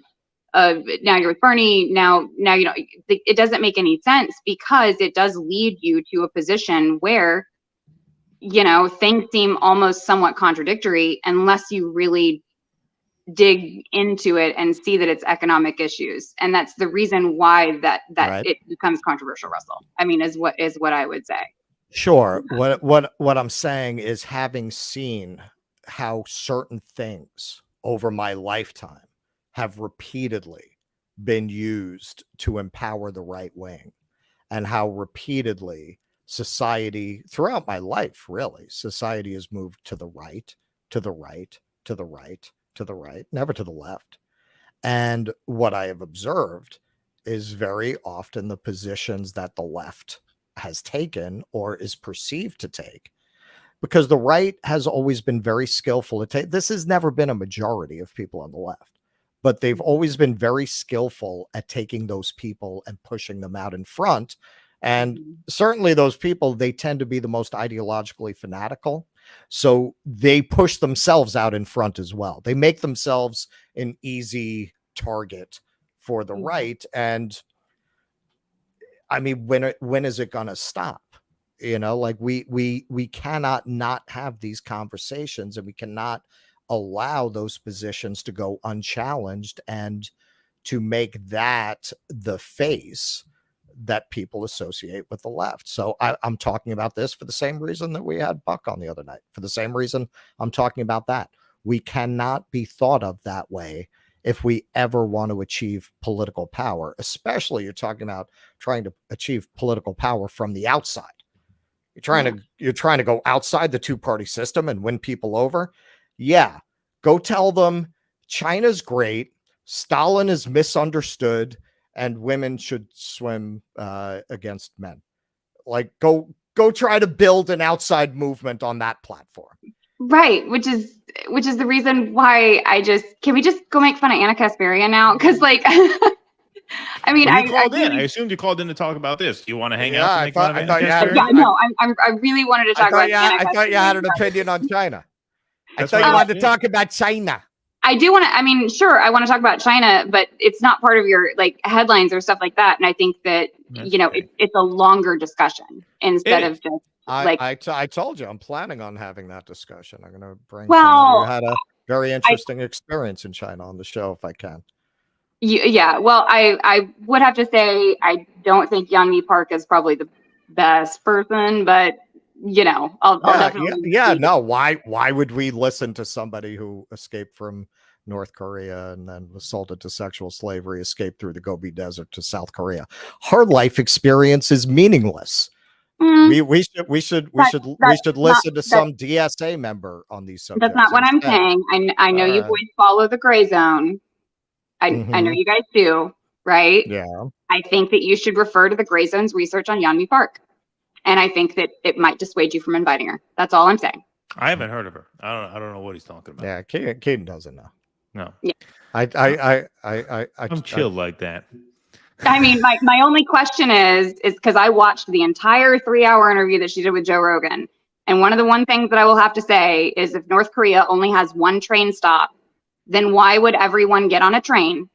And then whenever the electricity shuts off, why would everyone push the train in a circle to one train stop? It doesn't logically. I told Keaton she was a restaurateur. I don't know what you're talking about. Like I said, right. But Russell does, and the only thing that I'm saying that her background is a little sketchy, and that's That's it. But I think that it would be interesting to have you guys interview her at least. I'm not against that. I mean, if we could get her, she's pretty. That's far from assured. All right. But let's Well, make Anna now. I'll find out who the fuck she is, and we'll get back to you on it. Okay. Hey man, I'll do my research. I haven't even cracked the book yet. It literally just came today. Yeah. Yeah. So it's there Well, today. anyway, I really was wanting to get to the Anna conversation. Do you want to sit in for that? You're welcome to sit in for that. Yeah, sure. Let's do Okay, it. cool. All right, let's do it. All right. We're a team here. All right, here we go. Let's just take some super chats before we do this because we kept people waiting. Not that one. We already got that. Thanks, Pickle Pirate. Meteor Dreams. Thanks for the 199. My cooter comes out of my hooter. There you go. There's Meteor Dreams. Thank you for the 199. T Money says I'm in Canada. I'm not in Canada. I'm just north of New York City. People digging on me. I'm in Canada because I moved northward. I am in the capital region of New York State. Thank you, T Money. I got you. See what happens when you come on here. You see what happens? Well, she is a comic. She calls herself a comic, right? Mm-hmm. Yeah. So is that a complimentary? Sleepless? Yes. Yeah. Yeah. Well, whether it was meant that way, she takes it that way. Yeah, Yeah, I'm curious if it's meant that way. Chris Bishop, I just slid into Russell's Twitter DMs about coffee because I'm a coffee snob. We'll get you good coffee, brother.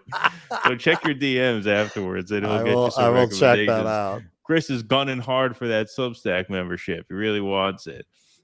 Thank you, Chris. Dr. Nick Riviera, thank you. And thank you for checking us out on Hard Lens this morning. I noticed you were in the chat there. You know, it's effed up. We team with Stalin to defeat fascism, but afterwards team up with fascists and actual Nazis to fight communism in South America. Yeah, no, look, we have a long history of preferring fascism to communism for sure. Thank you for that. All right, let's go over here. All right, let's talk about Anna Kasparian and the Young Turks. Let me get my notes here. Hold on. I'm just flipping through. There's 50 pages of China debate between there and this one. Okay, now I got it. Now I found the last one. All right, where are we at? I here? was Okay. expecting you to do that move that you did the other day where you were like, Oh yeah. notes every Well, no, other- I don't have to do that anymore because this is a new space. Now I have room on both sides of me. Look at this wingspan I have here. Look at this room to maneuver. The first room was I was really pushed in tight. No, now I have lots of space here. All right. So this story goes back a ways. I mean, this is an old one. All right. But in a sense, you know, this is probably a little old to cover, but we thought because this made such a splash in our space that we should talk about it. So here, see, I did that maneuver, Tusker. You just missed it. I did the toss. Oh, wow. Yeah. What I want to happened? do that for you. Yeah, exactly. So about a month ago, this was March 22nd, I believe was the date of the original tweet. Anna Kasparian shocked the online left world by asking to be called a woman. So just to refresh everybody's memory here, I'm a woman. Please don't ever refer to me as a person with a uterus, a birthing person, or a person who menstruates. How do people not realize how degrading this is? You can support the transgender community without doing this shit. All right. Now, she caught all kinds of incoming for this, including some very harsh criticism from her left peers. Olayemi Olurin and the leftist mafia didn't think that the criticism was harsh enough. So Ole, as she's called, put out a video on this herself, which we cannot play for reasons that I will get into in a moment. But this leftist mafia clip sums up both her and their takes quite well. So let's hear from the leftist mafia here. They had a sit down. The leftist mafia called a sit down about this. All right, so let's struggle session. Should be able to struggle. Well, to yeah, this is a sit down. This is the mafia. This is a very, very important thing for them to have a sit down about. Yes, a struggle sit down here. And you should be able to mention those without like having to classify it as, you know, but you shouldn't get mad at her for this because of her history. No, I mean, no one's mad at her for her. What they're talking about is a lot of Anna's peers, particularly Emma Vigeland, which we talked about in a show a few weeks ago, because I remember we had Taya call in to talk about this. They went on to say, like, yeah, what she said was horrible, i.e., I want to be called a woman. Yes, that's an offense to humanity, but we know her and we like her, and our channels used to be part of the TYT network, and that's how we got our start, and that's where our bread is buttered, so we can't be too mean to her. But she's wrong on this. So that's what they're talking about there. Change that person. I think it makes sense if you want her to change her mind and to understand what she did wrong. Because if it's just, if without that context, like, again, that's why it's important if you know her that you do include that context. Because it's, she has to understand these. Nothing like 6 cisgendered woke libs and an Illuminati cartoon lecturing lecturing a woman on how she wants to be talked about. Once again, we talked about this with Buck Angel. Is there a trans person on this screen right now? I don't see one. I can't speak to the cartoon, but is there one? I don't think so. I don't think so. I mean, maybe the cartoon. Like, they're just so confident in their allyship that they're willing to take this position as if they are advocating for the rights of an entire community, which, as we demonstrated in our interview last week, their position does not necessarily represent the position of the trans community as a whole. This is just a variation of the white savior complex here that we're seeing here. David Dole, well, you know, we just have to explain to her how what she said was wrong, about how a woman asking to be called a woman, we have to lecture a woman as to how she is allowed to identify and how she wants to be talked to. It's up to me, white Canadian straight man David Dole, to explain to her why she was wrong to say, hey, call me a woman, not a birthing person. Pretty incredible. All right, here we go. These disagreements are coming from an honest place, and we're not just. You have something to add? The Canadians know what they're talking about here. You know, they're way out ahead of the rest of us on these issues. All right, here we go. Doing it for clicks, right? Like that's so. No, of course, but that's not the same. That's not the same, though. That's not the same. I have to say it. Oh my God, I have to say it. I like Anna, but I feel a little bit like this is the coddle the white lady hour. And you know why? And you know why? I thought this even earlier, because before this, the Majority Report put out a thing too, and everybody else, and I was like, boy, everybody sure feels the need to trip over their fucking feet to come out to defend her for getting cooked when all of the people get cooked all the time. I have yet to watch a video of anybody defending me from getting fucking cooked. I've never seen it. I've never seen everybody come out. She has a lot of fucking bad takes, and then she gets cooked because she comes out unprovoked. She asked to be cooked. She got up today and she said, she really has the toothpaste man going there, man. He's really laughing hard at that. Yeah. Has anyone ever cared enough about anything that you said to cook you? So maybe if they did, people would come out to defend you. Nobody even knows who the fuck you are. What do you? I mean, we don't get talking cooked, about? not because we're nice guys. It's because not that many people know who we are. Yeah. Eventually, that's when we'll know. That's when we'll know that we hit the big time, when somebody actually cares enough to make a takedown video about us. It's never happened yet, at least none that we've seen. Well, the Vanguard tried. They said some shit. They didn't said actually some shit put in passing. effort. They never in it. actually came. Nobody ever actually took one of our videos and broke it down. Although I'm sure with your little China thing, that's probably not too far off. No, they don't like China either. I'm kidding, joking. All well, these guys don't. These guys. No, none of these guys actually, do yeah. Vanguard Who in our space would do that? See, that's the funny thing. Only people that we're friends with might have those. Right? Yeah, exactly. Only the people who are predisposed to liking us. Yeah, exactly. Only our Stalin stands would do that. All right, here we go. Sir, cook me. Right. She has yet to delete the tweet. I want to make it clear. She has yet to delete the fucking tweet. Wait, she hasn't deleted it? Oh, she has not deleted the tweet where she asked to be called a woman. How could she leave that up? How could you leave that up? How could you not take that down? What are you, crazy? And what is it? I mean, this is better than the video where she was fixing her hair and not really paying any attention. Right. Yeah, she's talking a little more to higher energy tonight. More energy. I like that. More energy. The thing that I don't understand is she's saying, like, does she not even understand that she should have already deleted the tweet? Like it's a social norm. Like it's an expected thing that she should just automatically realize that she was incorrect, wrong, should never have bothered to question it, should never have bothered to even say anything about it. And like, she's out of line just for leaving it up. Like, doesn't that seem weird? Yeah, I mean, it's a pretty wild. This is a pretty wild segment in general, but yeah, no, the idea that like she should have taken it down. Like, yeah, what kind of criticism Almost, it's like the Cultural Revolution. Yeah, exactly. Yeah. Would you quit, Russell? Just gonna keep. Quit talking. Keaton is just seeing the subs drop in his No, it's fine. Oh no, I don't care about that. I don't care. No. John to Emily says Mike is gay. Yeah, he's gay. He's not trans. He's not trans. Okay, these are not trans. Like it just, to me, like I said, this is just white savior stuff on steroids. It really is. It really is, and it's just really. I mean, look at these people. Look at the field data. Look at Ballface here, Matt Binder, and the third. Like they're really having fun with this. They're really having a ball. All right, John to Emily. Some people say that you're a bot. Prove you're not a bot. Tell me what you thought of John Wick 4.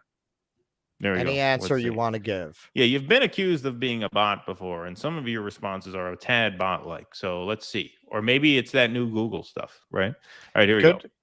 Could be the AI escape from the lab. Yeah, exactly. You know why? Because at the end of the day, she took a 106,000 like tweet. She said she didn't even get ratioed. She didn't even get ratioed. She'll be all right. All right. She didn't get like, oh my God. I saw that Majority Report video that went up. It's exactly what Emma said on the show earlier today. And when I heard Emma say it, I was like, Emma put it great. And then I saw them put it up with the title that says Anna Kasparian is not anti-trans. I'm like, that's not the point. Why are you putting that as the title of the video? That's not the point. This is where the concern. It was an anti-trans take. Mike Bender looks like a hairy Do you see what I'm penis. saying? The conversation has just shifted to defend. Like everybody's conversation is about defending whether or not Anna Matt has Bender. a You term wanted to in her sit in, career and blah Tosca. blah blah, rather than talking about the substance of what she put out and why that is offensive to legitimize and why it's a problem for And being held responsible for it. Thank Like, you. Like That's the normalize large creators being look at these called Jerry out and Springer be like, oh shit, motherfuckers. I was wrong. Like This is being great. held Normal. responsible for it. I love the quote from the toothpaste man here. There's the Jerry Springer show for ineffectual leftists. Yeah. Yeah. Yes. Toothpaste boy here says this is a great point. Hold on, let me just play this at the end. And why that is offensive to legitimize and why it's a problem for And being held responsible for it. Thank And you. Like That's the problem. normalize large creators being called out and being like, oh shit, I was wrong. Like, Normalize large creators being called out. Normalize large creators being called out. We need to normalize that. We shouldn't have to go out on a limb here saying, how could she not delete a tweet where she asked to be called a woman? There's the leftist mafia for you. And yet this is the same group of people that they go, oh, normalize calling out large creators. Okay, well, fucking call out AOC, call out Bernie Sanders, Right. call out Yeah, Joe exactly. Biden. You're literally supporting the most establishment people with the largest audience possible, and then you're sitting there and saying oh, this should be a normal thing to call it. Well, yeah, that's the reason why our side of the left has a problem with these people. Right. Now, look, this was neither the first nor the only time that Olayemi chimed in on this. She actually released a video of her own about this, which Anna apparently quote tweeted. And I say apparently because this is why we cannot show that video. LOL, the meltdowns over wanting to be referred to as a woman rather than a birthing person is pretty wild. I'll never apologize for that, especially as a biological woman who has had a fucking lifetime of being told I'm less than. I'm a woman, no apologies. Now, I don't suspect, I know that Olay has blocked me on Twitter, and so that is why I cannot see the tweet that she's referring to, which was Olay's, I guess, meltdown video. Like I said, that's an assumption, but since Olay blocked me, there's no way I can prove it. So if I'm wrong about that, Olay, it's only because you blocked me and I'm not able to verify, right? Well, so don't blame me, blame yourself. On the left mafia. Well, I crossed the left mafia. If you look at that's why I moved up to Albany, because I got the left mafia after me. I have to change my name now. The left mafia. They found out where going you into live. witness protection over here. Yeah, exactly. If you look at the performance she put on there, what does it look like? What does it remind you of? It's like the Jerry Springer show, where the Jerry Springer show was this whole cathartic experience for the people in the audience, where you'd put up these people who had sinned, and the people in the audience who clearly were not any great sheikhs themselves would get to feel better about themselves by standing up and going, I take care of my kids. Right? That's what this is. You asked to get cooked. That's all this is, man. It's just a big virtue signal circle jerk amongst people who I believe are going to be pretending they never said any of this shit in a couple of years when the backlash really hits. They're all going to climb right back down from this. This is all one big virtue signal, and it tells you all you need to know about these people. Anyone who doesn't have courage when it's hard to stand against something, you can never trust them, because they're never going to speak out against injustice. Not really. They're always going to do what's easy. All right. Well, in response to this, TYT did a live stream, and after a sort of close to end of show break, they came back on, and Cenk Uygur addressed those fleeing subscribers, the people who canceled their paid memberships at TYT. So here he is addressing the controversy with Anna. I'll just say side, this, by the way. So we're going to hear both of them, and this is the tweet. This is the clip that really made the rounds. So this is the most recent one that I read. So I'll just say this. Okay, I love you, and it's okay. And if you disagree, it's okay. If you want to leave, that's okay. Okay. Thank you for being a member all this time. I appreciate it. And can we interest you in 30% off a TYT baseball cap on the way out? If you know, as a sort of closing offer, right? We say hit you with some merch on the way out the door. The first 100 people that agree get a new skirt.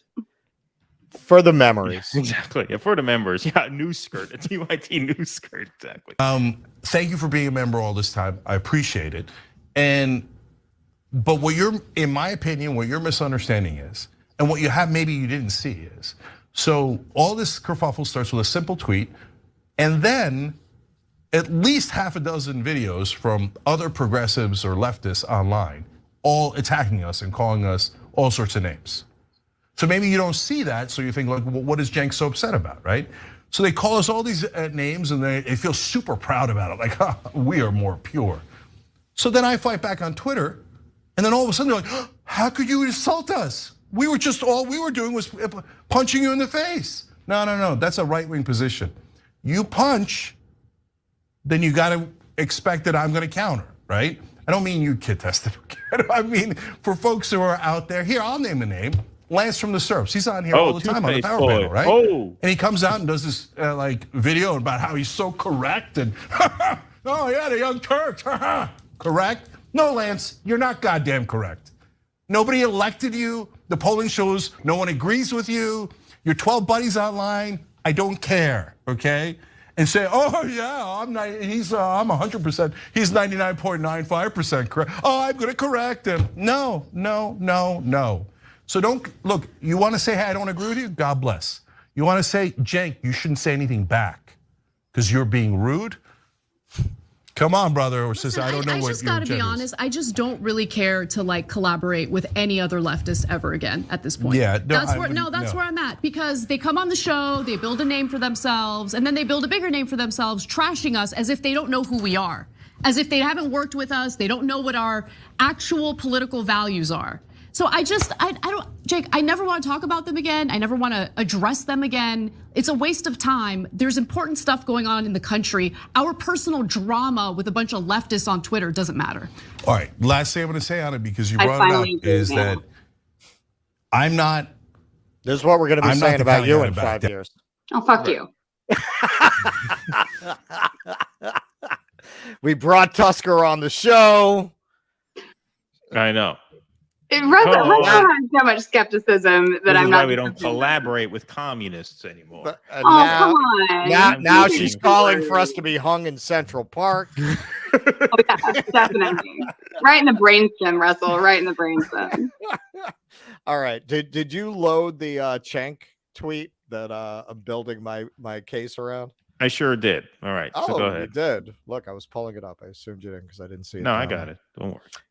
All right. So, Keaton texted me the other day. I didn't actually see the text until after you called me. Then I saw the text. You know, horrified about something that I said on the DueDissidence handle in the YouTube's comment, because usually our agreement is, you know, I can be a little spicy, so that we never get demonetized for something I said, or you know, as a rule, or kicked off YouTube or whatever. As a rule, I only use mine. I'll only use the DueDissidence if I'm saying something innocuous or like nice or just like conversational. But if it's confrontational, I'll usually go over to my own. But I made a joke. That's why I didn't even think of it. Like it wasn't really a confrontational thing. But it was a little off color. So Keaton was like, you can't do shit like that. You got to do that from the personal account. Yeah. You cannot do shit like you can't. I know your sense of humor, but you can't make a joke like that on the. You never know what psycho who lives for this shit is going to contact YouTube. And he's right. He's right. I always say, if it weren't for Keaton, the show, I would have gotten us kicked off the air in a week. So, you know, but this is my exactly. But this is Hold on one second. I'm sorry. I tried going to Rockfin tonight. The shit doesn't work right. I don't know what's going on with Rockfin. It doesn't work. I set up the live stream. I went to start it. It wouldn't start. It wouldn't. I fucking thing sucks. That's what I got. But we to say need that about National Rockfin. Guard Like kid Bill in here All right, to help we're us with trying, our all IT right? problems. Yeah, exactly. Let him out. Let him Anyway, out. go ahead. Sorry to cut you off, but I just wanted to catch that. No, it's all right. So the using now I lost my train of thought. You fucked me. Well, you were talking about your off-color comment. Oh yeah, the off-color they're comment. careful All about right, what they- right. So we're back. Yeah. Okay. So Anna, they are running we're running a multi-$100 organization, and Keaton practically shit himself at an off-color joke that I made. That for those of you who've seen me in the comments on a Russ scale of 1 to 10, this was like a 2. And Keaton's like, motherfucker, you can't do that shit. You're telling me the Young Turks are running a multi-million-dollar operation and Anna just got up one morning and tweeted about her uterus? No way. No way. No way. They knew exactly what they were doing.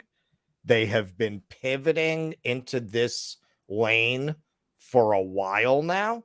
It started with the Russiagate. This has been ongoing. They are trying to set themselves in kind of an anti-woke, enough for the progressives to keep some of them on board, but MSNBC-ish enough. There are a lot of those libs, man. There are a lot of those libs. They want to get some of those Pod Save America people. They want to be credibly progressive enough to hold on to what I call the day walkers, the people who really do believe in Medicare for all, but are kind of shit libby. They want to hold on to those. They're trying to build a coalition. That's what they did this with the crime too, with the Jank supporting Rick. That's Caruso, yes, and right, and right. Anna speaking about Anna crime. talking about crime, and they're going to support the more conservative candidate for the LA mayor. Look, And you the got to go back. I didn't actually and the homeless. go back. Yes, indeed. The homeless. I didn't go back and find the video, but we showed this on a segment about the Young Turks as a business enterprise that we did a while ago. There's a rather infamous video back in their Howard Stern days. Not only, did Cenk do a whole segment talking about women's vaginas and Britney Spears' body parts and all of this stuff. He did that. But they had a whole segment where he sent Anna to a mall basically to see if she could hoe herself out for shoes. Yeah, here it is. And look, we don't have the video. You pulled it. Well, not the video because the video was too long and I didn't have time to edit it, but I have something that's actually even better. I have a graphic and the headline of the video that says it all. There you go. Yes. So yes. She shows they that put out. And she basically she basically flirted with a guy and got him to buy her expensive shoes. That was the show they started. And they titled the video "Woman Uses Sex Appeal and Makes a Guy Buy Her Shoes." So Right. it's not like we are interpreting it in an uncharitable way. No, that's what they were going for. That's If you guys want, I can go grab a high heel and you can make this, like, I can hold it up in the same way and you guys can make it. I'd be happy to go do that. And then people can throw it back in our face later. Right. No. Yeah, exactly. No. Right. See, this is what you commies do. You infiltrate. Oh, God damn it. Quit. No, so they've always been these people, man. They've always been these people. They started out doing a very Howard Stern shock jock kind of a show, very misogynistic kind of a show. And then they said, hey, man, there's some money to be made in this Bernie Sanders shit. Look at these people. They're very online. They jumped onto that, reshaped themselves as these progressives. Yeah. And now I think they can see, like, okay, so if you put it all in the context of a lot of what we've been talking about, Kyle, these people Crystal jumping on the Marianne Williamson thing, they're trying to play the old game, which we ourselves are saying is not going to work. That's not man, you might juice your subs a little, but not much. They're thinking ahead and they're saying, you know what, the future for us, if we want to maintain or grow our audience, we got to get the shit lib adjacent people. And if we can hold enough of the Bernie people and, get the anti-woke people, because the backlash to that is clearly coming, that's our new coalition. So I think they intentionally provoked this. I don't think there is any themselves into a corner.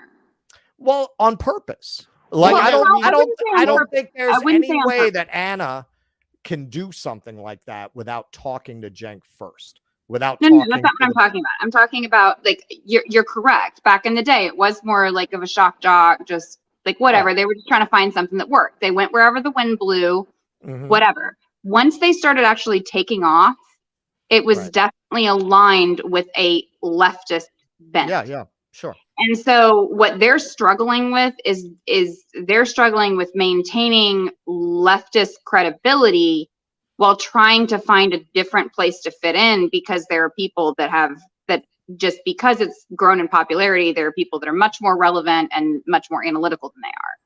And so now they're trying to carve out a new space, and they're trying to align themselves where they think that they're going to be able to continue to perpetuate an audience or continue to at least get funding. Like, they accidentally fell into the left wing space. They were always just looking for money. Yes, that's exactly what I'm saying. There's no way they did this by accident. There was no way that they have a multi-million-dollar business where Anna just wakes up and says something that a good portion of their subscriber base is going to be furious about. And look, it worked. They were able to convene an entire panel of these people to really go, what is the term the kids are using these days, ham, like really go ham on this clip and really freak out about it. Well, look, Really that Bernie campaign, that Bernie 2016 campaign, the further that is back in the rear view mirror, the more they're going to distance themselves from that brand, because a lot of us came to know TYT as the network for the Bernie campaign in 2016. That's when a lot of people came to know them because their subs really spiked at that time. But that was really just one incarnation among many. Yes. That the show has taken on. And that's what Russ is saying, is like they started out this shock jock thing. They didn't brand themselves originally as the Bernie left. They went there because they knew that was lucrative. In 2020, they didn't even endorse Bernie Sanders until like the week before Iowa. They were on the fence about Elizabeth Warren and Bernie because they knew that their audience was on the fence about Elizabeth Warren and Bernie. Exactly. So exactly. They have always been opportunists. It's just that so many people discovered them during that 2016 campaign that we didn't really realize it until they started changing again. And when they changed again, we're like, oh, you sold out. Well, no, they've been sellouts from day one. Whether it's sending Anna into a shoe store or supporting Caruso for mayor or the anti homeless stuff, all that kind of rhetoric, and now this. All right, let's you watch Cenk. You watch Cenk. It's clearly a performance. I watched him. I can't remember what he was ranting about. I think it was guns. And as he's ranting, he starts to drop the F word, and then he catches himself and takes a beat. It was so fake. It was so fake. It's supposed to look like he'd lost control and had to rein himself back, but that's not. Yeah, I mean, especially if you come out of theater. Oh, she went and got the heels. Beautiful. All right, we're gonna have to put that out as a meme. Yeah, right. Exactly. Tusker uses sex appeal to get platform shoes. Yeah, right. Virtuoso, you're in here. What's on your mind? Marxism. Yeah. Can you hear me? All Yeah. right, good. Yeah. You guys can hear me? Yeah. Yeah, man. I just wanted to throw my hat in the ring. I just want to chime in about first of all, Ole and Anna had kind of a history, talking shit to each other, kind of, when they had the little spat on they had the whole debate about TYT. crime and stuff. Yeah. Yeah, and it's like, you know what? Anna basically been having this rightward shift, I think, since that time, since that discussion, I think, because it came to my attention, I think, via the Vanguards that she was sexually assaulted by a vagrant, if I'm not mistaken. Who? Anna. You talking about Anna? Or okay. Yeah. One day I guess she was walking her dog and somebody came to her and groped her. And I think I remember hearing something. Yeah. So it's like, sure. Yeah. That's like her Poison Ivy origin story. Pretty much. You start sprouting green vines. Yeah. A vagrant thrusted her into the arms of Ben Shapiro. And she's been having this reaction every time. Yeah. I mean, my God. No, she did go on the Shapiro show too. That's another thing. I didn't watch that. Yeah. I don't really. But I'm pretty sure. Well, something similar happened to me. China killed my uncle. Yeah, right. Yeah. I don't think that's necessary. Like, what is one of the things that we constantly talk about? Like, if you're an anti-war person, Tucker Carlson is one of the only people that will have you on the show, and then people constantly accuse you of being right wing. I don't think that that's necessarily a hallmark or anything that people should write someone off over. Is just like a tangential relationship.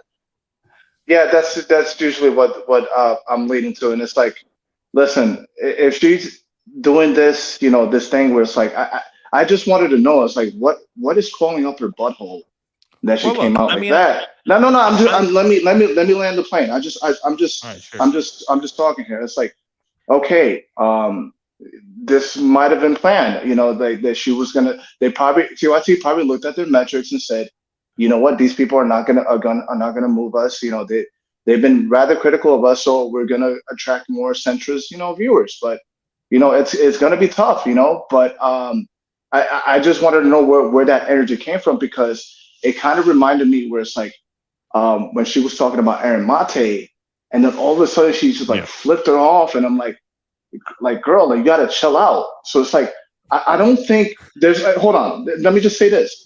I don't think there's like. I don't think there's like a social like a grassroots movement to try to make birthing person like a thing, like to call someone. And I don't think she should be called that, of course. But it's like, damn, Hannah, where did that came from? Because it felt like it was that was kind of like it was intentional. Look, it was intentional. That is true. Like, there are definitely critiques that you could make of this overall concept. And some people did go after her saying, this is really not a thing. And yeah, it's a fringe thing, but is it really like something that's so prevalent that that's what you needed to say? And even that shows you how calculated that was, because there are things she could have said that would have been a lot more offensive to people who are on that side of things. She picked something that was a little weird, that's not quite as much of a frontal assault on that movement. If I could potentially somewhat push back on that, I think what this comes down to is it's just like whenever you had your Katie Porter segment. And whenever she got a little bit confronted, what did she do? She said, I'd like to refer to the sporting bodies. I want to leave this up to the technocratic, professional managerial class elite. Right. And I will leave it up to them and all of their academic knowledge to be able to decide what is the proper method to go forward from here. So I think the pushback is actually on this thing where, no, this is not a mass movement to replace the term woman with birthing person. It's absolutely not. But where it is that you see that term? You see it in Congress. Whenever they invite those technocratic elites into Yeah. the halls of government. And It's true. then that is where that stuff gets discussed. And so what you have, that's the reason why it keeps getting brought up. No, it's not used broadly. But whenever you're talking about all of the people that have political power, whenever they are using those terms, that is what the pushback is. It's the pushback. That's a valid point. That's a valid point. I still don't feel that a company worth millions of dollars allows Anna to just spout off on a sensitive subject like that without it being calculated. No, like you know what? Anna, from what I've seen of her, that's probably what she believes. Like, I don't actually think she doesn't feel that way, but I still feel it's a business move. No, look, she is, in my opinion, and whether it's calculated or not, I mean, we don't know. I certainly don't think your theory is invalid. There's no way for us to know for sure. Yeah. But Anna Kasparian strikes me as a bit of a relic in the sense, and we talked about this earlier in the stream. She seems like this thing that used to exist in quite substantial numbers on the left that you don't really hear much about anymore. She seems like a, what's the word? Feminist. I think she's a feminist. Right? Yes. She talks about how she doesn't want to have kids. She does not interested in having kids. She's driven, right? She wants to break the mold. She doesn't want to be known as a birthing person. And she makes the points, as I've made the point, that part of the reason, a big part of the reason why women have struggled for equal rights for millennia is precisely because they are birthing people. And as birthing people, they don't have the time or the energy or the wherewithal to go out and conquer the world because they're birthing people. They raise the child, and the man goes out and wins, right? The man goes out and gets things and builds wealth and makes contacts, right? A lot of women don't get to do that because they're birthing people. And so that's probably why she takes offense to that term, because a lot of especially sort of newer, more modern feminists are really interested in breaking that mold, right? That's what a lot of women politicians talk about, right? That's what the glass ceiling is, right? It's a white feminism. It's an elite PMC feminism, right? But it is feminism of a variety that used to be, up until a few minutes ago, it seems, fairly acceptable on the left and in left of center circles. And it's not anymore. It's not anymore, because all of these issues have taken a back seat to the new trans movement. And if you say something that goes even modestly against them, then you are lumped in with every sort of political undesirable that they go after on a daily basis. And so that's why she's getting a lot of this kind of pushback, because being a feminist is not in vogue on the left anymore. It's just not. Well, that's yesterday. I wouldn't even say necessarily that. I mean, like, I personally, I don't like the term birthing person. Keaton, you and I talked about that. I'm not a big fan of it. Does it necessarily insult me if I hear it? No. I mean, not really. It is a function of who I am. I just hope that it doesn't become like the canon language for me as a person, because there's a lot more that I can do than just give birth. And you can cook too. You what? You can cook too. Yeah, I could. Listen, birthday person is what happens when we have. You're from the South, right? Yeah, I'm from the South. Oh, come on, man. You have to be. No, I just wanted to add that birthday person is what society gets if we allow ChatGPT to be our teachers. Yeah, well, it's funny. My wife is a lactation consultant, and she did this whole virtual meeting. And actually, Russ and I were talking on the phone. He heard some of it in the background, and they were talking about this gender-neutral language and how it actually gets very confusing when you look at medical studies and medical stats, because if you refer to a mother not as a mother or a woman, but as a parent, that's a lot of times, like many of these journals now are being written where they're not distinguishing between mothers and fathers. They're just using parent as a substitute for mother because they want to be gender neutral. You mean life-affirming individual? Life-affirming individual, right, exactly. Life-affirming individual.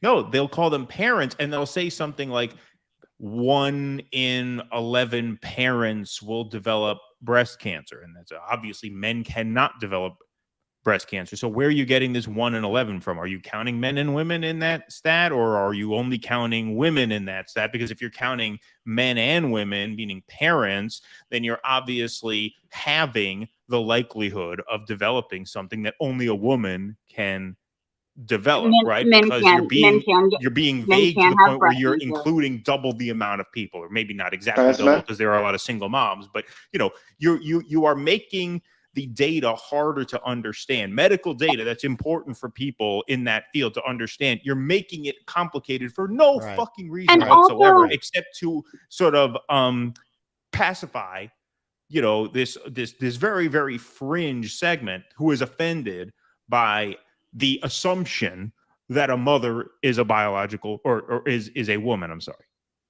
And do you guys do you mind if I give you like my own personal like soapbox type thing? Sure. You're both a birthing person and a medical professional. Ooh. And also Keaton, just by the way, men can get breast cancer. It's incredibly rare. It's just how breast tissue is constructed. Like, yeah. They can. Like genomically, or I knew that. All that stuff. But anyway, so it was kind of funny because, you were talking about like having that whole Buck Angel show, and I was looking forward to it and stuff like that. And then it just so happened that Brianna Gray ended up inviting, a trans person on, and it was an interesting interview, and it was kind of strange to watch her like just try to kind of push back on, some of like the arguments and saying like, well, yeah, but there are physical differences. Like once men have gone through puberty and all that other type of stuff, there are differences and that should be talked about. But the more interesting thing was her call-in, because I was on her call-in. I listened to it for the entire night. And, she took, I can't remember, 10, 12 callers. I think, I know that there was for sure one transgender person. I think there were maybe 2. The rest of the callers were men. And then there was one cisgender woman that called in. Okay. So this is a debate where they are talking about like women's issues in sports. Mm-hmm. And there are just equally or the same amount of transgender men that are discussing it as women. Uh-huh. And then the rest of them are men. Mm-hmm. And then I was sitting there in the chat because I'd had a conversation with some of her kind of usuals, like her in that thing. The last time that I talked to them, which was like months ago, when I tried to say, well, that is kind of a thing, like men are stronger. It's just how bodies have worked out over time. And I got absolutely just crucified by these people. Of course you did. did. I was sitting in the chat and I was saying, well, because like she had mentioned, like, maybe a woman will call in. And I'm like, I'm not calling in because I don't feel like getting yelled at by 6 dudes about why I am wrong about women's issues. And then she noticed it. And you know what she said? She said, as much as that might be melodramatic. Melodramatic? You mean how doctors saw women back in the Victorian age? Where they were hysterical? Uh-huh. So it is just by that simple thing where there was a woman in the chat that was pushing back on the dominant narrative, and she called me melodramatic. You might as well call me hysterical and masturbate me in a physician's office. It's really weird how it is that we're treating like women's opinions these days. That's my rant. Yeah, well, that was something we didn't get a chance to get into with Buck too much, and it's something I would like to do a follow-up episode on. How many of these men have autogynephilia? Because it would explain a lot about how misogynistic a lot of this movement seems to be. I might actually do a segment on my own about this for a segment we want to start, what they're not telling you. So, there's this show that we're probably all too old to be aware of. Although, Keaton, you have kids, maybe you're aware of Mr. Beast. Apparently, it's more aimed at kids. Okay, so his co-host is coming out as trans now, and so when you look at the CNN coverage, it's yes, and Mr. Beast is standing by his co-host. Here's what they're not telling you.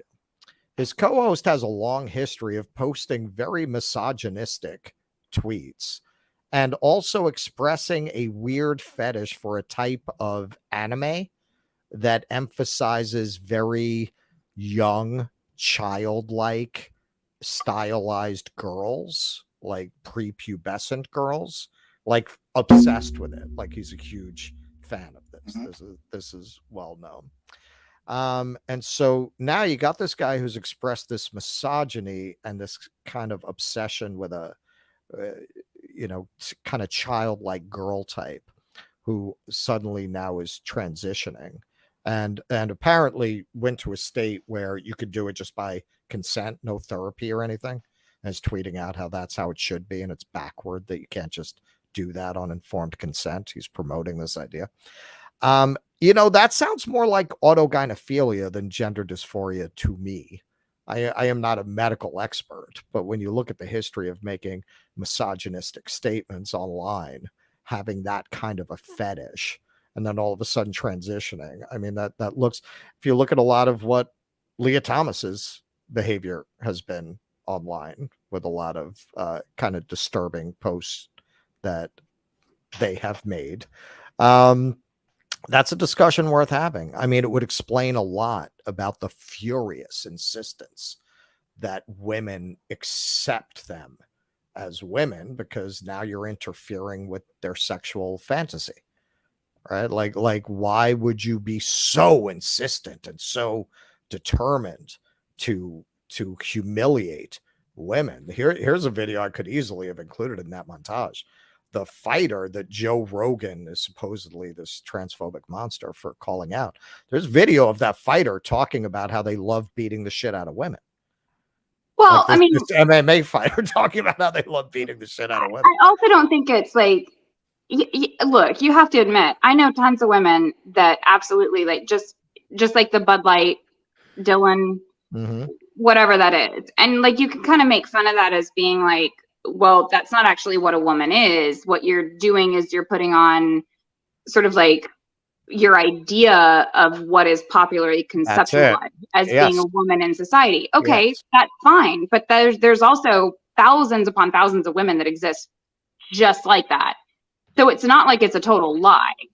Well, that's what's so strange about this, because we're falling back on these 1950s ideas about gender, right? If you're a little outside of a very, very weird Eisenhower era concept of what gender is, well, then you're gender fluid, or you're not a girl, you're not a boy. Like it's very retrograde in a lot of respects. It's very, very strange. I actually, this kind of summed it up. I was talking to somebody I know who's very libby, who, just goes with whatever the elites are going with at that time.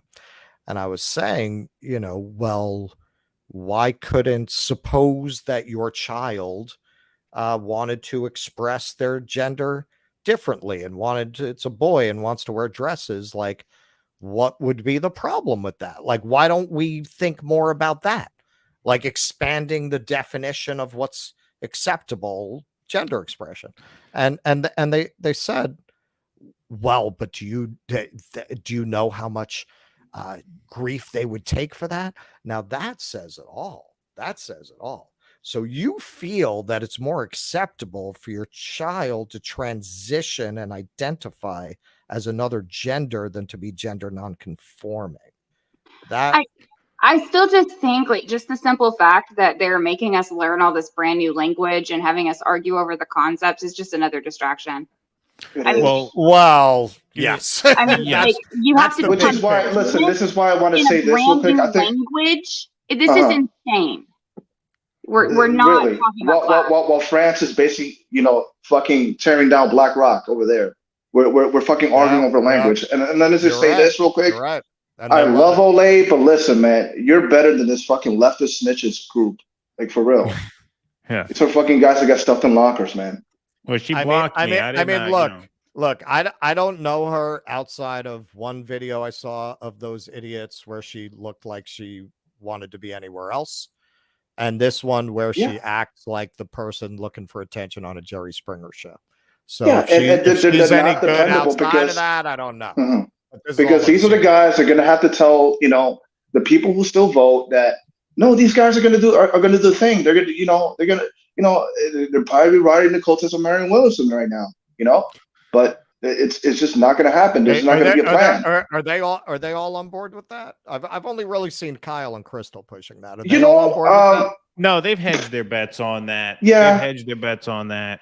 When it But comes they're to the just too pussy to confusing call language, it I just out. want to clear up one thing. When it comes to the language confusing in the medical world, I misspoke. It was cervical cancer that was the point. So I just want to make that because it was true that the terminology they were using only applied to one sex, and they were sort of confusing it. So I didn't want because I know we had a few people in the chat saying men can get breast cancer, which I will still own the fact that I didn't know. I assumed that was like a skin cancer thing that You're happens talking to about manifest on the such an breast. incredibly rare thing that it is Yeah. popularly conceptualized that women are the victims of breast cancer.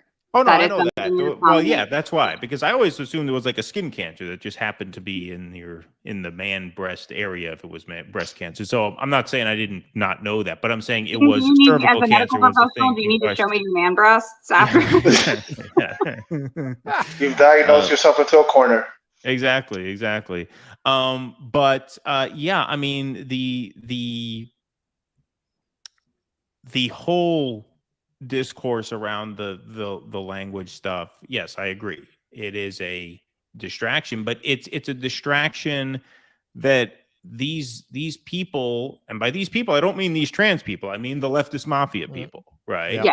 It's a Yeah. distraction that they That welcome is what because we're they're talking too about. pussy to fight capitalism. Right? They Right. cannot fight capitalism. They know Yeah. they can't fight capitalism. They know the best they can do are these progressive Democrats, right? Like the Katie Porter and the Liz Warren types. And so they have to have some fight that they can actually wage. And so they pick Right. these battles because it Yeah. makes them feel like they're doing These are something. smaller battles. So it's like Right. they've considered themselves as allies. Okay, show your work. What have you done for the trans community? Yeah, I mean, I'm pretty sure. I'm pretty sure look, Olay probably represent one that's probably been in an assault case. She's actually people gave been us shit for not inviting a trans person on. Then we did. They said we invited the worst trans person on. We didn't invite one of the You good. didn't trans invite the people. right Right, trans. we didn't invite the right one. Right. I haven't seen Humanist Report, David Dole. I haven't even seen TYT. I haven't. Where are the trans? They're really stepping on eggshells that's defending true. Anna. That's Like, true. they don't bring them on either. They don't even They bring speak on for them, but they don't even bring on their trans allies, the ones who would agree with them. I don't see But them even on there. still, even if they do, they bring on people that agree with them. And then they don't ever even consider bringing on someone that disagrees with them. However, whenever you bring on someone that disagrees with them, you have people lined up in the chat saying, now do the other side. Right. Like, Which why don't they to ever? me, which to me, I mean, that's like, well, why are you doing a segment about Scientology? You should bring on David Miscavige. No, I mean the whole point is it's a fucking cult, and I'm trying to show people it's a cult. And that narrative, unlike Scientology, it's the dominant narrative. So I mean, it's really more akin to why don't you bring on Anderson Cooper to defend corporate media? Right. But I at mean, the it's same time, this Or is Mehdi everywhere. Hassan. That narrative is Because everywhere. they were whooping it up when Matt Taibbi was getting grilled. Why don't they bring in Mehdi Hassan?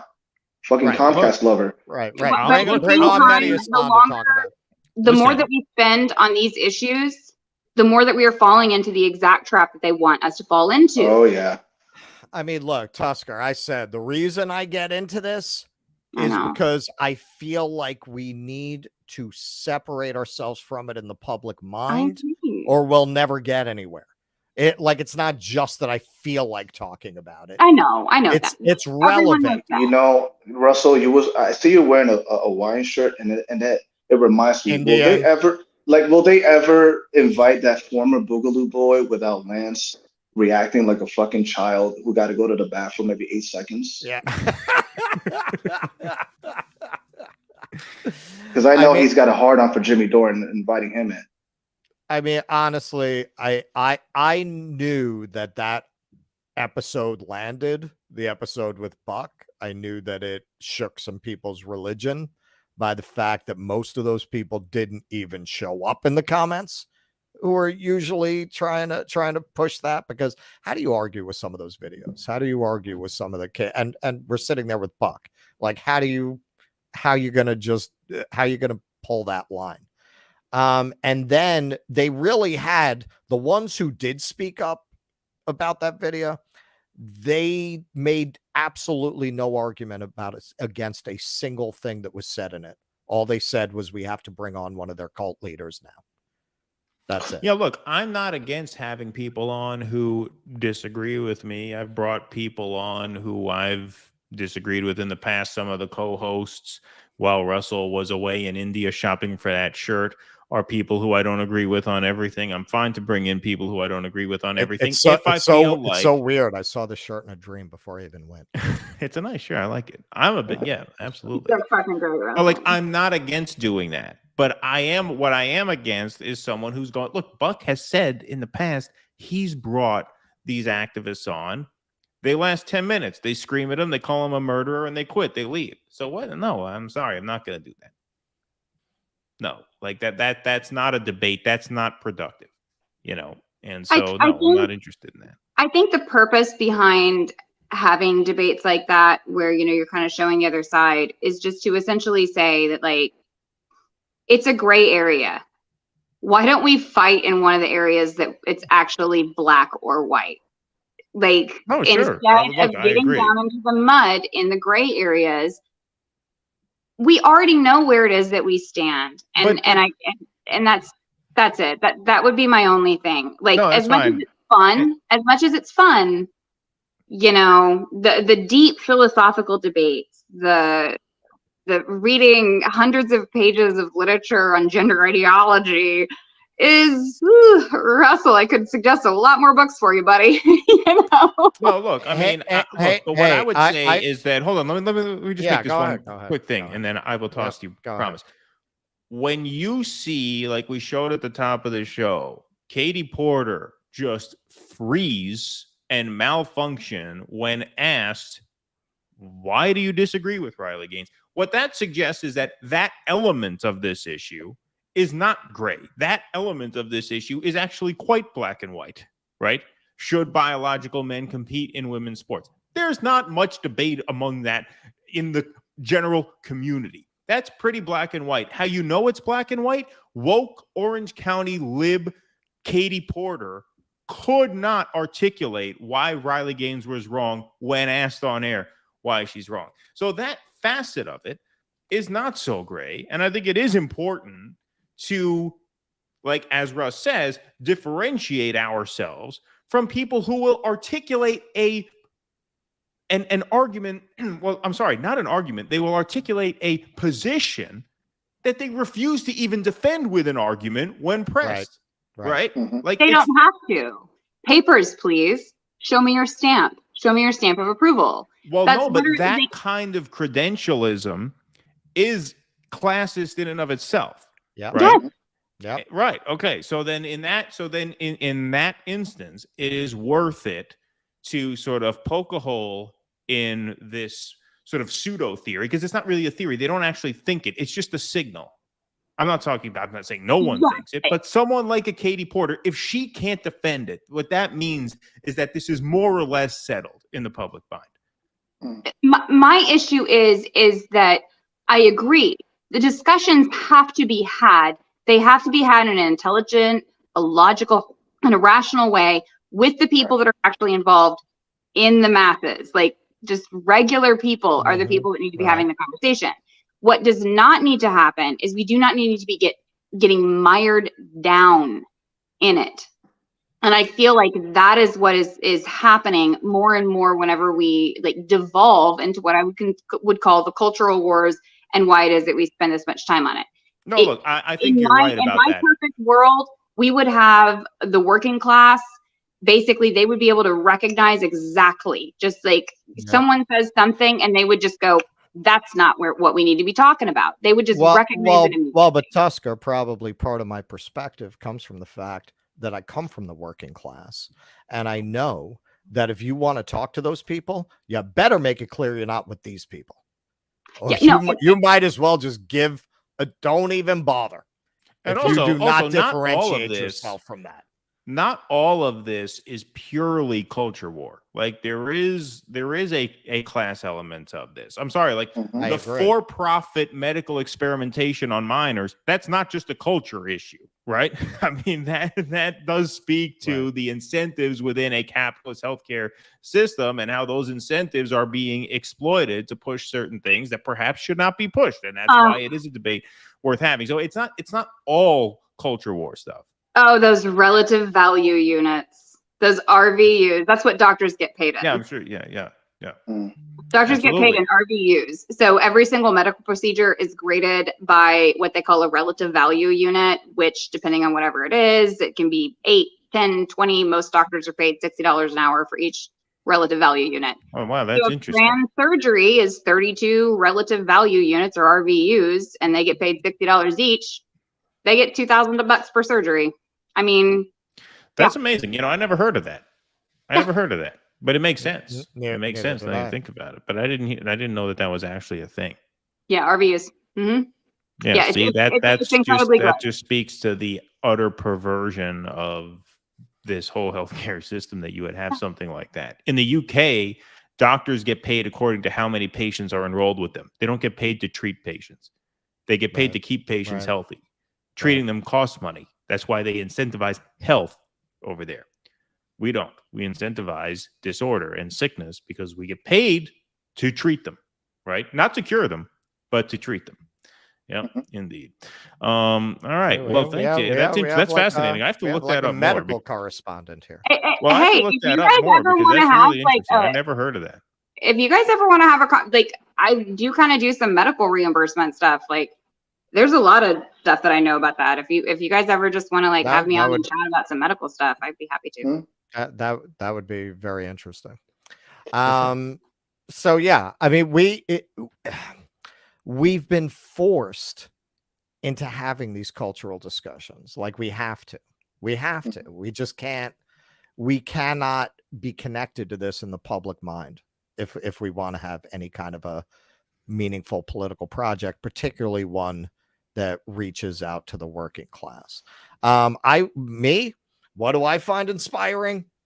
Jose Kynan, what those guys are doing, the conversation we had for the documentary where we're talking about classical culture and its application to the world today. And, they're talking about, deep political theory and philosophical theory, and they're putting themselves really on the line to do the real shit.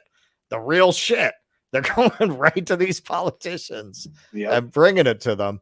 That I wish that could be our whole show. The railroad workers. We had the railroad workers on. I love that.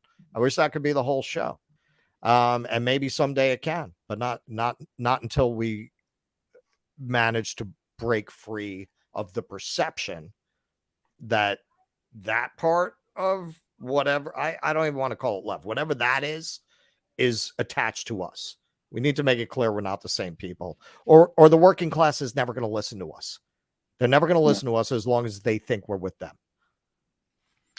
All right. Well, I'm gonna send you Russ. I'm gonna send you something through Twitter, and I want you to tell me what you think. But, all right. Well, we're gonna take some super chats and wrap up in a few minutes because I have a mammogram in the morning that I can't miss, and so we want to make sure that we get done at a reasonable hour. But this is a long show, man. Yeah, it's a long one. Our shows have been going long. No, it's okay. No, you guys were great. It was great talking to you. Do you guys have any final words before we'll let you guys go? And we'll take care of our super chats. I just gotta say this. I hear you guys were talking about coffee earlier on, and I'm I hear you like cheap coffee. So if you want, I don't know if they sell it over there in Albany, but I'm drinking this cheap coffee. There's like the sister coffee of Café Bustelo. It's called Café Pilon. It's P-I-L. Yes, Café Pilon. Yeah, Café Bustelo and Café Pilon. They have like a very similar font lettering, right? Yeah, it's a similar branding. Maybe that's why I got them confused. Maybe that's why I didn't think of it. Yeah. And I was drinking this stout that I used to fucking love at my job, and now it's no longer there. It's called Dragon's Milk. Sounds funny, but I love stout. Got some fucking drink. And it's It is pretty funny from Rupert. I like this one. That was a good joke, too. All right. I guess we know who the birthing person is in that house. Yeah, right. Exactly. Alrighty, guys. Well, thanks for calling in. This was fun. Appreciate it. Always a pleasure. Yeah, yes, Tusker, go ahead. Yes, comment. China forever, Russell. I knew she was an agent. Oh, with that. All right. She signed off. We didn't kick her off for that. She did it. Taya, thanks for the $7.99 driving and saying hi. Thanks for saying hi. Be careful driving. And I want to say this too, man. Like, we need to be able to disagree too. Hey, man, like, we can disagree. Yeah, that's fine. Man, I'm not like you motherfuckers. You disagree, but you should be like that the other way too. The people who are like that, they're a little sick. No, I think that's true. Russell and Tusker, the new Crystal and Kyle. Oh, that's sweet, Frank. Thanks, Frank. Frank is one of the OG dissidents. I think Frank was like our first Patreon supporter. And you know what's really good? We don't live in the same place, so you're never going to get those cringy bed videos. Right. Yeah. It's never going to happen. Let me tell you the kind of guy Frank is. When we took our break, we both, Russ and I, needed a little bit of mental health break from the show during the last days of the lockdowns and stuff into a slow news period. And so when we took a break for a couple of months, we froze the Patreon. We didn't charge our patrons when we were off, And so, because we're like, okay, if we're not going to create special content, we basically closed the show down for about a 6 week. We took like a season break, like a 6 to 8 week hiatus. Yeah. And we closed it down. And I sent a message to the patrons, hey, we're not charging you guys this month because we are, we're not going to be doing much of the show, and we don't feel it's right to take money if we're not going to put the show up. And Frank PayPal'd us $15 because that was his patron tier, and he sent us to PayPal anyway because he said, hey, you guys do a lot of hard work, so here's it is anyway. So that's the kind of dude Frank is. So thank you, Frank. Noah. The couch-sitting liberals, cowbell leftists, will amalgamate into a screeching sludge ball consuming Netflix subscriptions and tweets for sustenance. I'm assuming that's how they'll survive the end times. But, look, I mean, what Russ said about the cowbell guys is that he would never see guys like the cowbell guys out of labor action because Russell not only covered that Trump indictment rally / protesting, but he covered a few labor actions, and the difference in the makeup of the crowd is extremely noticeable. And I want to really point this out because that was a very LGBTQ crowd. There were trans people at the Grand Central thing, but they were workers. Right. They were workers. They weren't that. It's not about that. It's not about gender identity or trans or gay. That's not what I'm saying. When I say you won't see those people, that's not what I mean. Because you do see people of those identities, but they're not those people. They're not the cowbell people. That's a state of mind. That's not about right. When we talk about cowbell people, right, we're not talking about an identity group. Right. We're talking about fucking morons who can't have a conversation because they have no real ideas, and they come in all forms, absolutely, as we know, all shapes and sizes. And I want to say something because I've gotten a lot of this. All right, so a lot of people are saying, Yeonmi Park, do research on Yeonmi Park. I will. What I've seen of her, actually, more than anything she says, I haven't seen much of what she says about China. I've seen a lot of what she says about the experience of going to Columbia University and how it feels like being in North Korea. And I got to say, that perspective definitely cracked me up. But also, she talks a lot about how when she first got out, she's being asked, she says she turned down Jeff Bezos because she didn't know who he was. Like, he wanted to take her out to lunch. She didn't know who he was because they were putting her at these conferences. It sounds like the kind of conferences that Anand Giridharadas describes in Winners Take All, where it's, this pseudo philanthropy, right, of these ultra wealthy people. And that makes a lot of sense that they would love to take somebody like that and put her on a stage to endorse their neoliberal solutions to the world's problems, right? Like that's like a perfect figure for her, somebody who escaped North Korea for them. And I have seen her speak in a very interesting way about how she saw through the hypocrisy of these wealthy elites trying to use her to pass themselves off as philanthropists. So those are the things I have seen from her. And I thought those things were on point. Those were pretty on point. So look, man, I'll do research. Maybe I'm wrong. I'm certainly not, those kind of accusations, CIA asset.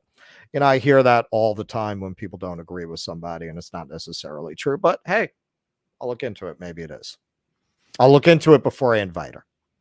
Yeah, I like I said, I don't know anything about it. I never heard of her. I don't know anything about her. I don't know anything about it. She actually got on my radar because of those comments about Colombia. I thought they were pretty interesting. Okay. She was talking about how she was in a class and like she liked the Bronte sisters, and they were telling her like she shouldn't like them because they're colonialists and that kind of thing. All right. Yeah. I mean, I'll look into it too. Like I said, I have no idea who she is. Never heard of her. Courtney, thank you for the $5. Anyone who says women aren't hearing birthing person with a uterus, etc., so we shouldn't say we want to be called a woman is just gaslighting. Yeah. I mean, I generally agree with that. Like, I don't think it's that relevant how prevalent those terms are. I think the fact that, that's being introduced is going to rub certain women the wrong way. Look, I find identity politics very boring. Right. And that's probably because I'm half Maltese and half German and Russian Jew. Like the Maltese people are very Catholic. And then my father's side of the family is Jewish. Some would say very Jewish, and so the fact that my mom and dad met and got married means neither of them cared that much about their heritage or beliefs or anything. So that indifference kind of rubbed off on me as well. I find it all quite boring. But of course, there are such things as serious feminists out there who are, of course, going to take issue with being called that way or with any woman being called that way, right? Because they think of womanhood as something that transcends the function of the female body, right? And so, that's why a lot of trans women want to be recognized as women. And I think they should be, as long as there are considerations for cisgendered women preserving certain spaces for their own, i.e. sports and things like that, right? But yeah, I don't think it should be at all controversial for a feminist to say, hey, this like women with uterus or birthing person thing, or person with a uterus, right? I don't like being called that. You're right. I mean, look, my wife kind of takes offense at that kind of woke language. Like one day I tried being woke with her. Instead of calling her a woman, I called her a person with an attitude problem. And she said, what are you talking about? I'm a woman. I'm not a person with an attitude problem. Right. So yeah, always have to consider those things. Yeah. And hey, man, that's why he's been married so long. He knows how to make those adjustments on the fly. Right. You make them on the fly. Exactly. Ryan Wagner in the chat says, I've got family from just north of Malta. Keaton, I'm from Sicily. Yes. Yep. Malta is just 60 miles off the coast of Sicily. Malta is a very interesting place because culturally it is basically Sicilian, very Catholic, right? But the language is mostly derived from Arabic because it's only, I believe, 90 miles off the coast. Oh, really? Yeah. Because it's also, I think, only about 120 miles off the coast of Libya, something like 90 to 120, something like that. But so it's a mix of like North African, Sicilian, and Greek. And so even though it's a Catholic country, very, very Catholic, like they use the word Allah for God in a Maltese church. Wow. Yeah. Wow. Even though they're Catholic. Interesting. Yeah. I just booked my trip, as Keaton knows. I am going to Greece and Italy in September. Now you're tempting me to swing by there. I wasn't planning on it, but I won't be far. No, you won't be far. You won't be far. It's worth it. It's supposed to be beautiful. I've never been myself.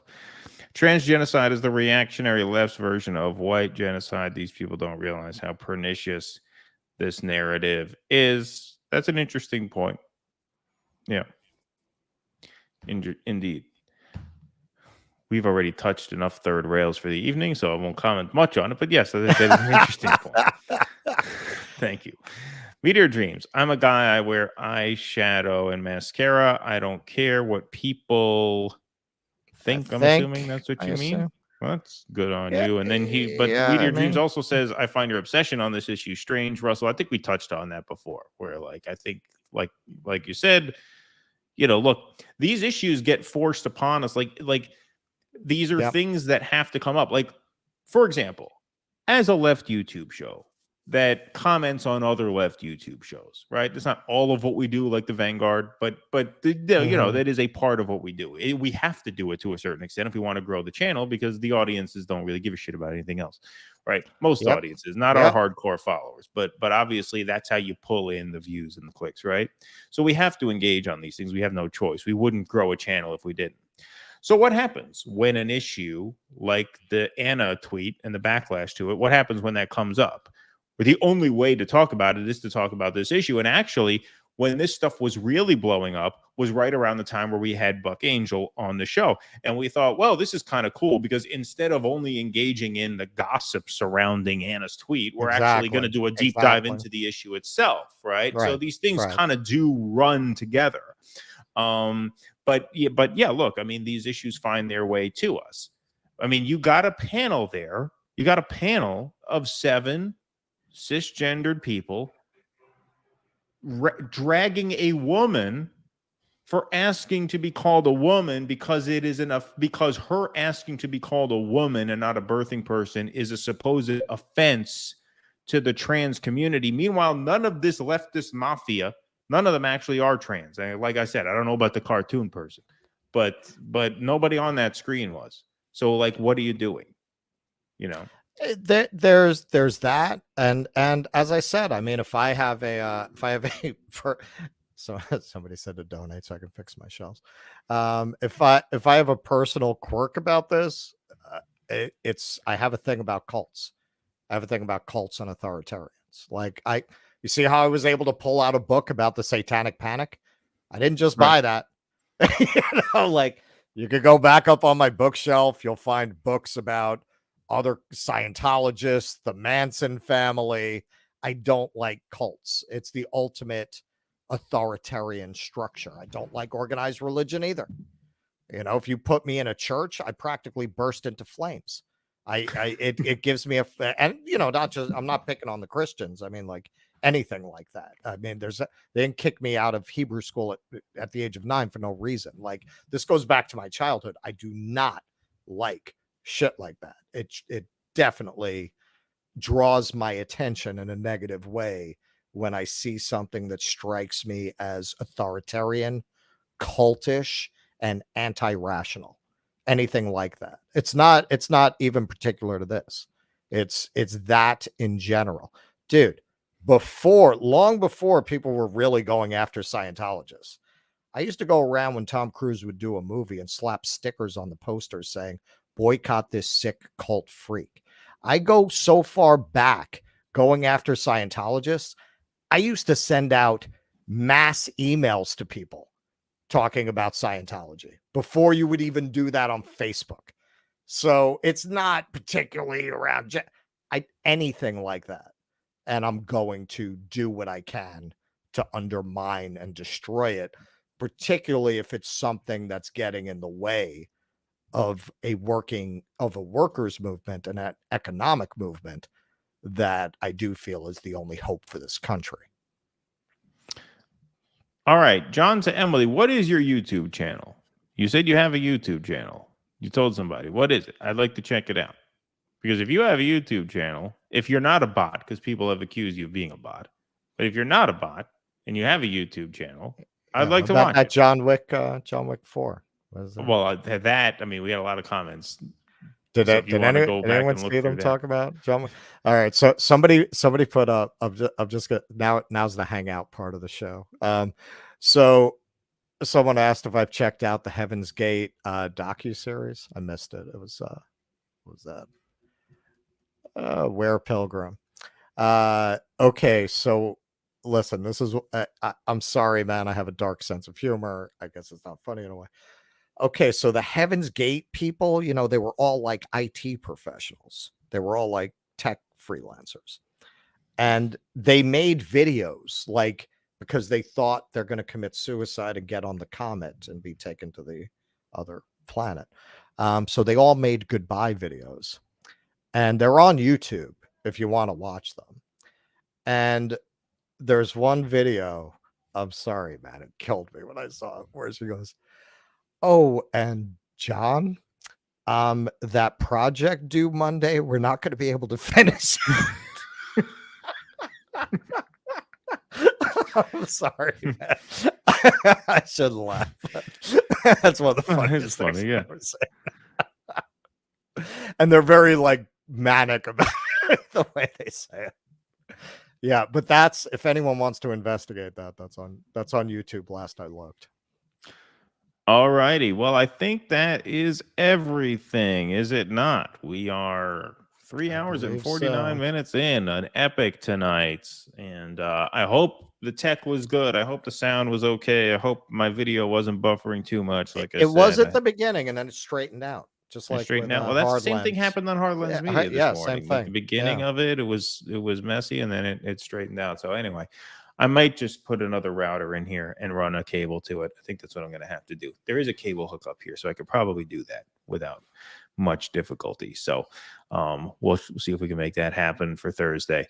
In fact, we should be able to, because if I run the cable to the thing, I just might need another modem also. Anyway, I'll figure that out.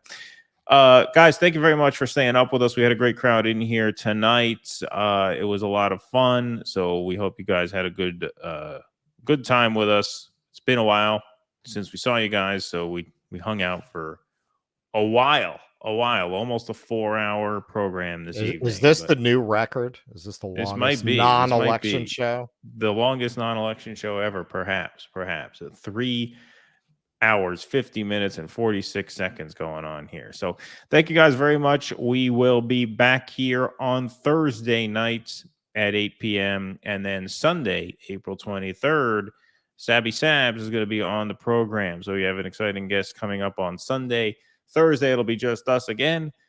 We will see you all then. Until then, be safe, be well, and thanks again for being here this evening. Oh, yep. Here you go. It's your cue. T-shirt, man. Courage. Please clap.